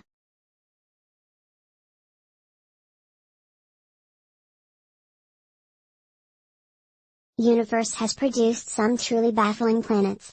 But the undefeated champions of the incomprehensible are without a doubt, mighty stars and their undead counterparts. Black holes. Both stars and black holes can take on nearly immeasurable sizes and often some of the most powerful makers of change in the universe. Our own star, the Sun, is a massive ball of fiery plasma that is about 109 times the diameter of Earth and about 330,000 times the mass. The largest star yet known is called Stephenson 218, and it makes our Sun look like a pebble, clocking in at 1,075 times the diameter of our own home star. That makes the volume of Stephenson 218, 10 billion times greater than the volume of our Sun.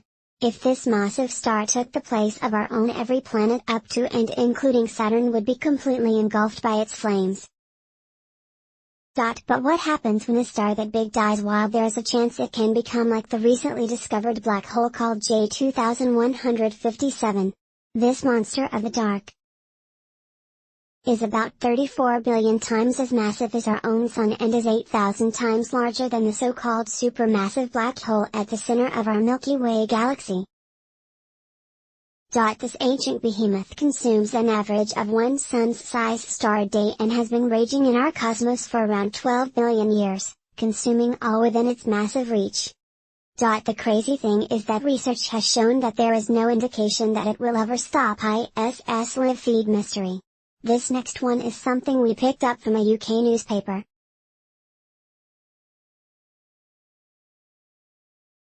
In April of 2020. It hasn't gained much attention. We thought it was interesting and worth a look. The strange anomaly was spotted on the International Space Station live feed on April 23, 2020 by Drew Jones, who has been watching the feeds religiously for the past 2 years.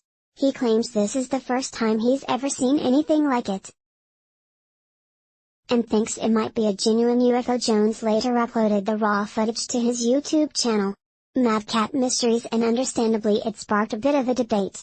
Take a look at the footage, and look out for the all-black light that travels on screen right to left and then appears to change direction before reappearing from the left and disappearing. Take a look. Now we have two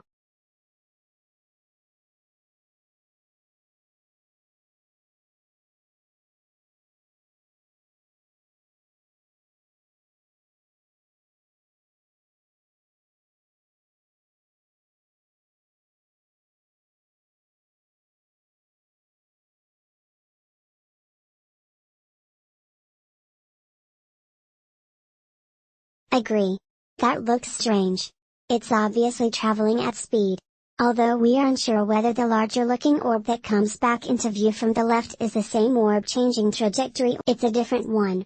There could be a perfectly plausible explanation for both arms, and it has been suggested it's just space junk. However, Jones, who would be familiar with what space junk looks like, is adamant. It is the strangest thing he's ever seen in the 2 years he's been monitoring the live feed. One thing that I do know, however, is that space junk does not change trajectory. And if whatever this is one object, then it can't be space junk. Others believe it could be a satellite or ice crystals, both of which are possible but unconfirmed. Explanations. If any of you have any idea what it could be, we would love to hear in the comments section, as so far it doesn't seem to be a satisfactory explanation. So for now we can call this one. A UFO. Google Earth exposes stranded UFO docked in Antarctic waters in April 2020. UFO and alien conspiracies. Scott Waring.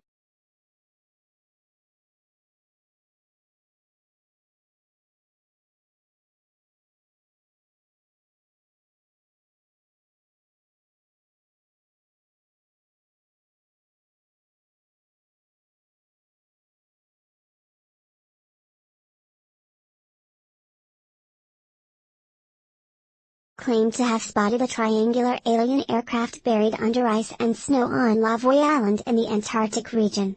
Scott claims he spotted the triangular-looking craft while using Google Maps, and he thinks it's possibly a TR-3B, an alleged secret surveillance aircraft said to have been developed under a black project. It's worth pointing out that the only evidence for such an aircraft is based on numerous reported sightings of a mysterious flying triangle aircraft over Antelope Valley, an area of desert in Southern California. The TR-3A was said to be a subsonic stealth spy plane with a flying wing design, and its successor was the TR-3B, allegedly a state-of-the-art space plane that used a top-secret gravitational shielding engine called the magnetic field disruptor. Although many believe the physical description of the MFD engine is not possible and likely wouldn't be able to fly. However, there are still those that believe in its existence. And over the years, this has been fueled by conspiracy theorists. Take a look at the Google Map image and see what you think. The most likely explanation is that after years of a warmer climate, the ice and snow have melted, revealing a rock formation below. Only time will reveal what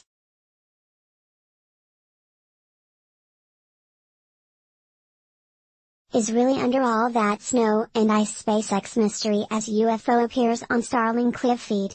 This next UFO came interview on SpaceX's live Starlink feed.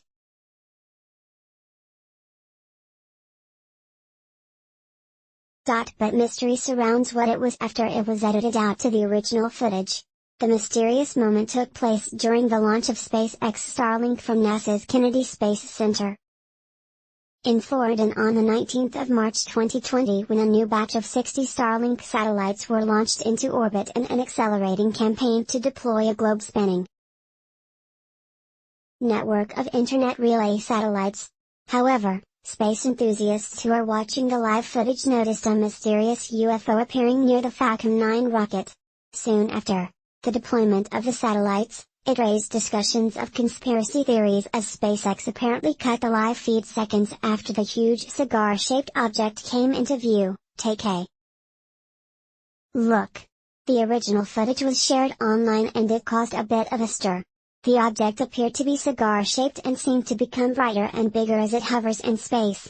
And viewers were concerned.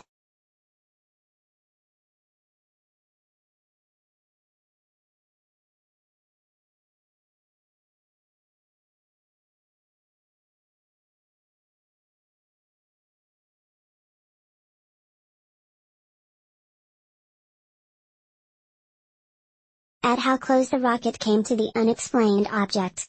It later emerged that the launch feed was cut every time an unexplained object came into view, and the fact that neither SpaceX or NASA have offered explanations for this has only fueled the conspiracy theories. This one rumbles on, and speculation will continue until a definitive answer is given. What Your thoughts on April 9, 2020? At around 7:40 p.m. Luke Craddock's wife was outside in their garden in the Bath area of the UK when she called him to come and witness what she was seeing falling in the sky. At first they assumed it was an airplane due to the wide vapor trail it left behind. Although given the situation at the time, very few aircrafts were flying, however, it looked like it was falling at a very slow speed rather than moving away from them, and continued to fall for nearly 10 minutes. When the white vapor trail changed the thick black smoke, puzzled by what they saw, Luke posted the footage online and a friend came forward and claimed to have also seen it. Although he lives over 100 miles away in London, the Cracks were expecting the strange object to make the news and were surprised that there was no mention of it in the local paper or on Facebook. They put this down to the strict lockdown we were experiencing, and the fact no one would have been out. And about the only possible explanation is that in April, the sky was quite active with meteor showers. Although generally, these passed quite quickly. And this did not. The crowds are still trying to find out what exactly they witnessed. So if any of you have any idea what it might be or even witnessed it yourself, we would love to hear in the comments. Mexican volcano. Popocatépetl is Mexico's largest volcano and the second largest in North America, and has long been the subject of conspiracy theorists who believe it's used as an alien city. This theory has been compounded in recent weeks when a white object was filmed. The sighting was made on webcams which constantly monitor the 5,426 m tall volcano nicknamed El Popo. Take a look. That is pretty impressive. The footage has convinced conspiracy theorists that not only is it proof of aliens,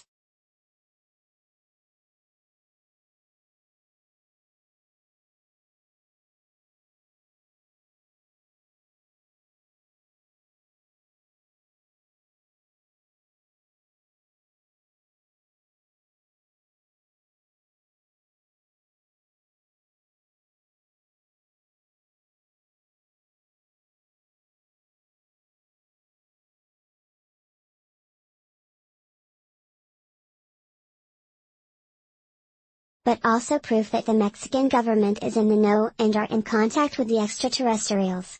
This is just further proof that the alien base does exist and that the aliens living there have very large spacecrafts. According to the theorists, this is not the first time strange anomalies have been seen on the webcams, as on several other occasions UFOs have been seen exiting and entering the volcano. A similar video emerged last year that showed a bright curved light making its way up the side of the volcano before suddenly disappearing. We agree these appear to be strange anomalies, but whether they are crafts flying in and out of an air base we'll leave up to you. So let us know your thoughts in the comments. Fans Gold.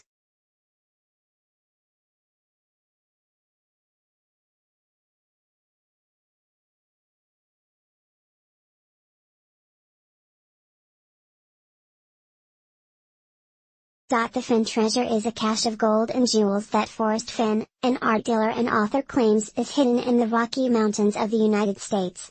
Forrest Fenn was a decorated U.S. Air Force pilot in the Vietnam War who, when he retired in the 1970s, opened a successful art gallery in Santa Fe that specialized in American Indian artifacts.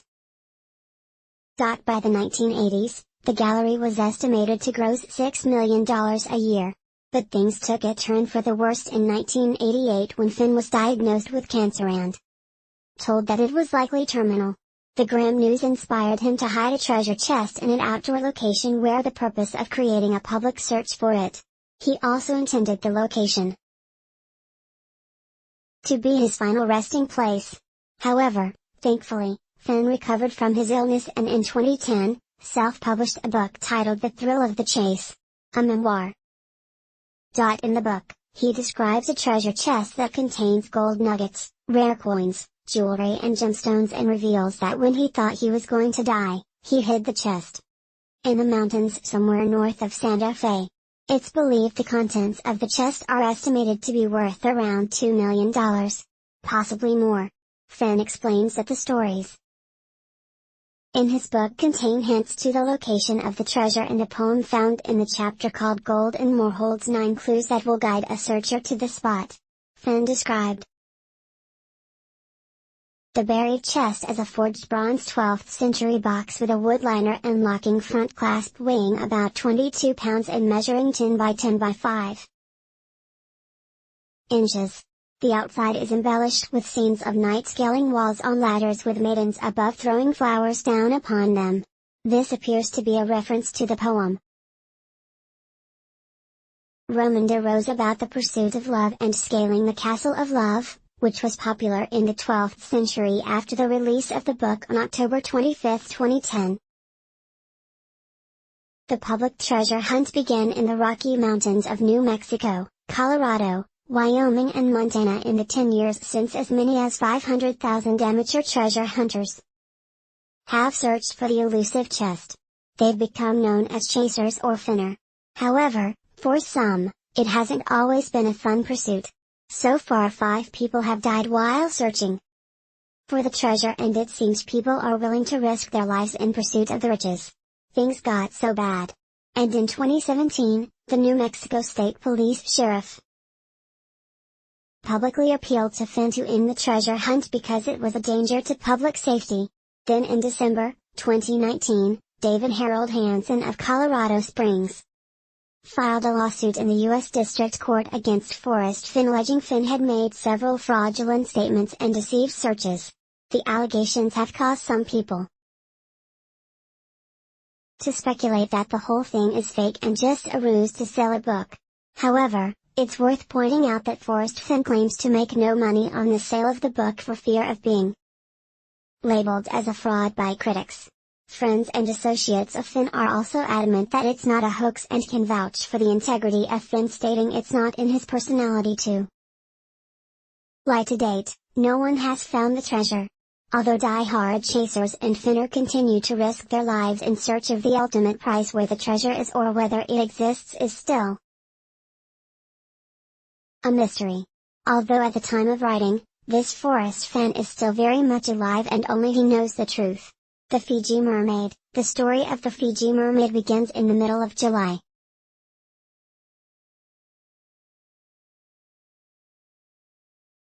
1842, when a mysterious Englishman by the name of Dr. J. Griffin arrived in the United States. Griffin claimed he was a member of the British Lyceum of National History in New York, and he had with him a mermaid which he claimed had been caught near the Fiji Islands in the South Pacific. Reports of the so-called mermaid soon circulated in the press, and reporters flocked to the hotel where Griffin was staying, demanding to see the creature. Eventually he gave them a glimpse, and after seeing it, they were convinced that it was indeed a real mermaid. Not long after, P.T. Barnum, famous for his circuses and freak shows, got involved and told the press he was trying to convince Griffin to display the mermaid in his museum. However, it seemed Griffin was reluctant to do so. Nevertheless, Barnum prepared posters and pamphlets displaying the typical image of a mermaid, teasing an exhibition showing the creature was imminent. This was, of course, all a publicity stunt. And soon Griffin's Fiji mermaid became the hottest topic in New York. And eventually he agreed to display his mermaid for a week at Concert Hall on Broadway. The week-long exhibition was a hit with the people. And as a result, Griffin allowed the mermaid to be displayed in New York for a longer period of time, and it was displayed in Barnum's American Museum for a month as well as the exhibition. Griffin also gave lectures to the crowds that came to see the mermaid. However, what the crowd saw was definitely not the beautiful bare-breasted mermaid as depicted on Barnum's promotional material. Instead, it was the preserved body of some small abomination with a tail. Following the month-long display in Barnum's museum, the Fiji mermaid went on a southern tour which had to be cut short due to a feud that it sparked in South Carolina. After that, the Fiji mermaid spent the next 20 years between Barnum's museum and Kimball's museum in Boston. Then in 1859 the Fiji mermaid went on a tour in London. And when it came back was again displayed in Kimball's Boston Museum. Its last known whereabouts. It would later be revealed that the Fiji mermaid was actually the top half of a juvenile monkey sewn onto the bottom half of a fish. And that Dr. Griffin was, in fact, Levi Lehman, an associate of Barnum's. The whole thing was a hoax. And the famous Fiji mermaid is thought to have been made in Japan around 1810, where this was allegedly a traditional art form amongst fishermen. Barnum's mermaid was bought by Dutch merchants who then sold it to an American sea captain by the name of Samuel Baratides. In 1822 Samuel paid a huge amount of money for the mermaid but was not able to make a fortune from exhibiting it. Following his death, the mermaid was given to his son, who sold it to Moses Kimball. It was Kimball from whom Barnum had leased the mermaid. However, despite these revelations, those that saw the mermaid believed it to be the real thing and refused to believe the explanation today. With the emergence of modern science, it would have been easy to prove or disprove the claims about the mermaid. That's if it hadn't mysteriously disappeared. Allegedly, the Fiji mermaid was destroyed when a fire broke out in Barnum's museum in 1865. It has however been pointed out that at that point of time, the mermaid would have been in Kimball's museum. This prompted people to believe that the Fiji mermaid survived and possibly ended up in Harvard's Peabody Museum of Archaeology and Ethnology. It's true that this museum possesses a Fiji mermaid, but it's not known whether this is the original mermaid that caused such a stir in the late 1800s. The Bosnian pyramids, one of the greatest finds ever. In 2005, Bosnian born anthropologist Dr. Samos Marnavik announced to the world's media that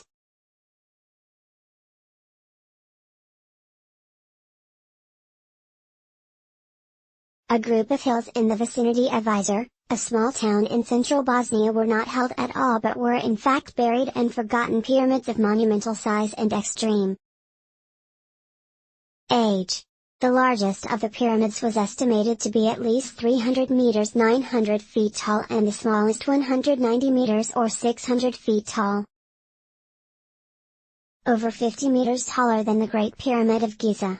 After the announcement, Sam was largely ridiculed for his hypothesis, as it based solely on his observations of the shape and formation of the hills that appeared to almost perfectly be orientated towards the cardinal points north, south, east and west.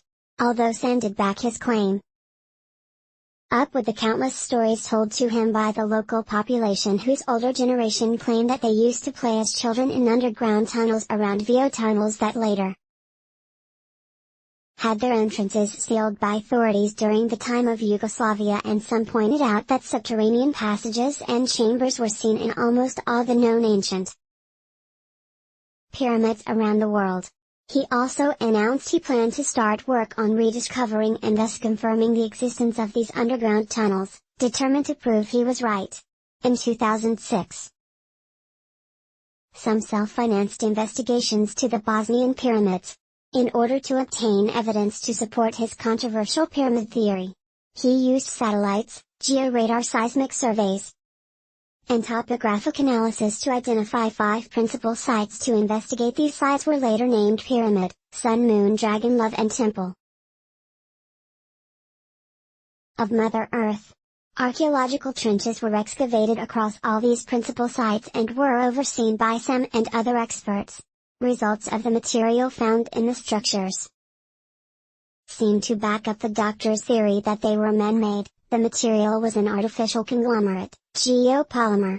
And though it looked like natural stone, it had different chemical and mechanical properties to the geographical material found locally. Strength test measured it to be considerably stronger than both the locally found conglomerate and even modern-day concrete. The results indicated these were not just regular hills but were in fact at the very least modified to look like pyramids, were even completely built from the ground up by an ancient civilization, using methods of construction unknown to modern science. Not long after the initial phase of investigations began, the doctor found an opening to the underground tunnel network spoken about by the locals, which would later be named the Raven Tunnels. At the time of discovery, the entranceway was known locally but was only suspected as being a small cave of no significance. But upon closer inspection, the doctor realized that the rear of the cave there was an infilled passage. He began excavating the small cave, and what was revealed was a shock to everyone, including those who did not believe his pyramid claims. It was not simply the entrances to the tunnels that had been blocked, but seemingly the entire tunnel network had been backfilled with loose rubble. After only a few tens of meters of excavating, they revealed multiple infilled passages heading in different directions, the junctions of which were marked by a simple yet beautiful drywall constructions.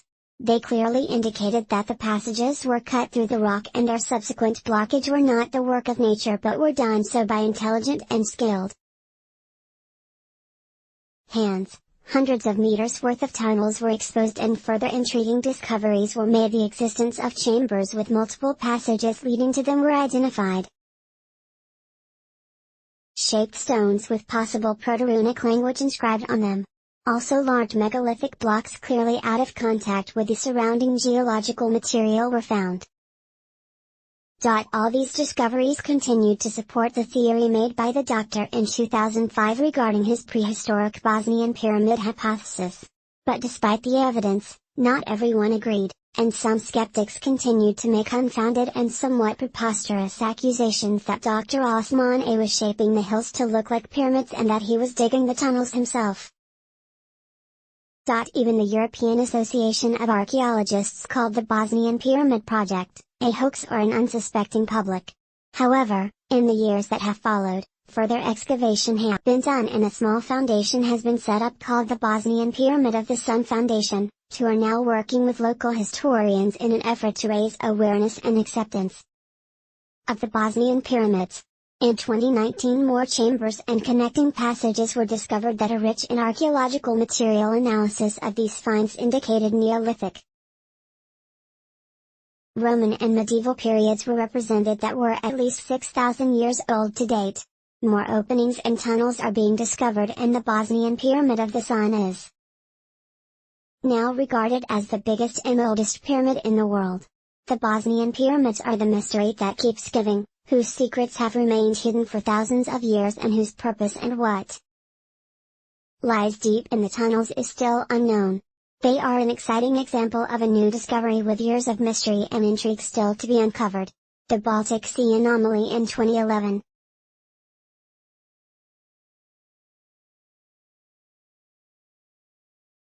Swedish explorer Peter Lindenberg and his ocean team of marine explorers discovered an object on the ocean bed of the Baltic Sea during a dive, searching for a shipwreck.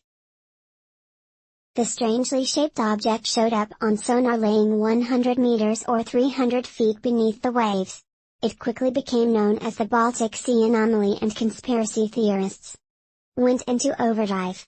Many claimed it was finally proof of aliens and the anomaly was a crashed UFO. It was even pointed out that it bore a striking resemblance to the Star Wars Millennium Falcon with its steel gray appearance. Others have claimed it could be the remains of a sunken city lost to the waves years ago. Now, we have to admit that it does look like what we think of as a typical UFO. However, recently a group of divers collected samples from the mysterious entity and gave their findings to scientists, who determined that the Baltic Sea anomaly is simply a glacial deposit. Much of the Baltic Sea was carved out by moving glaciers during the Ice Age many thousands of years ago. And the object is just deposits left over from that process. However, members of the Ocean X team that first discovered the object still maintain that it's not a natural structure, claiming their electrical equipment stopped working when they got to within 200 meters of the anomaly. But when they moved 200 meters away from the object, it all turned on again. And when they repeated the process, the same thing happened. So for now, at least for the crew of Ocean, the mystery still rumbles on Hesseling Brain. In August of 2008, during the construction of the University of York's new campus, a darkened human skull was found.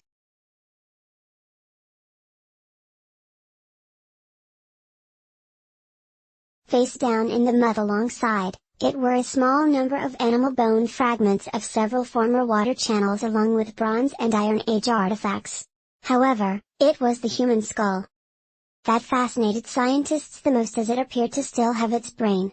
Examination of the skull revealed fractures, the vertebrae at the base, and 9 horizontal sharp force cut marks made by a thin-bladed instrument. On the frontal aspect of the syndrome, the cut marks indicated that the head was carefully severed after the individual was hung. Additional examination of the skull revealed it contained a springy mass which was not consistent with the dark brown clay and silt.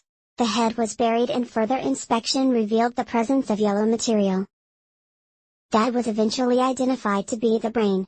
The skull and brain were from a healthy male estimated to be between 26–45 years of age who died around 2600 years ago. The mystery was how a human brain that had been buried for that length of time was still preserved. It was later concluded that its preservation was attributed to several factors. The waterlogged pit. It was encased and contained anoxic soil which deprived the ground of any oxygen, meaning decay did not occur. It was also thought the head was buried in the ground immediately after decapitation, leaving no time for decomposition to set in. Another factor is that in most cases, with the process of body decay, bacteria swarm from the gut, which then spread throughout the body via blood vessels. Because the head was severed and drained of blood, there was no opportunity for the bacteria to contaminate it.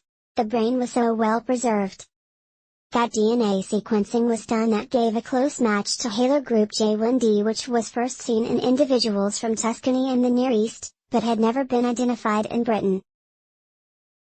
Although much information about this individual has been revealed through archaeological and forensic studies, it remains a mystery why he was hung, beheaded, and very quickly just his head was buried face down in the ground. It wasn't unusual for ancient people to bury just a head, and it often indicated it was either a war trophy or a ceremonial sacrifice made for the appeasement of the gods. However, with the Heston skull, the fact he was buried so quickly indicates that he was not killed in battle or deemed worthy for display. It's been suggested that historical accounts from both the Greeks and the Romans, that ancient people of Britain believed that natural bodies of water with doorways into other realms and therefore needed human sacrifice in order to send their offerings to the gods. So was that the reason the Heston skull was buried in such an unceremonious way? I guess we'll never know unless modern science allows us to one day tap into the 2,600-year-old preserved brain of the Heston man. And can you just imagine how amazing that would be?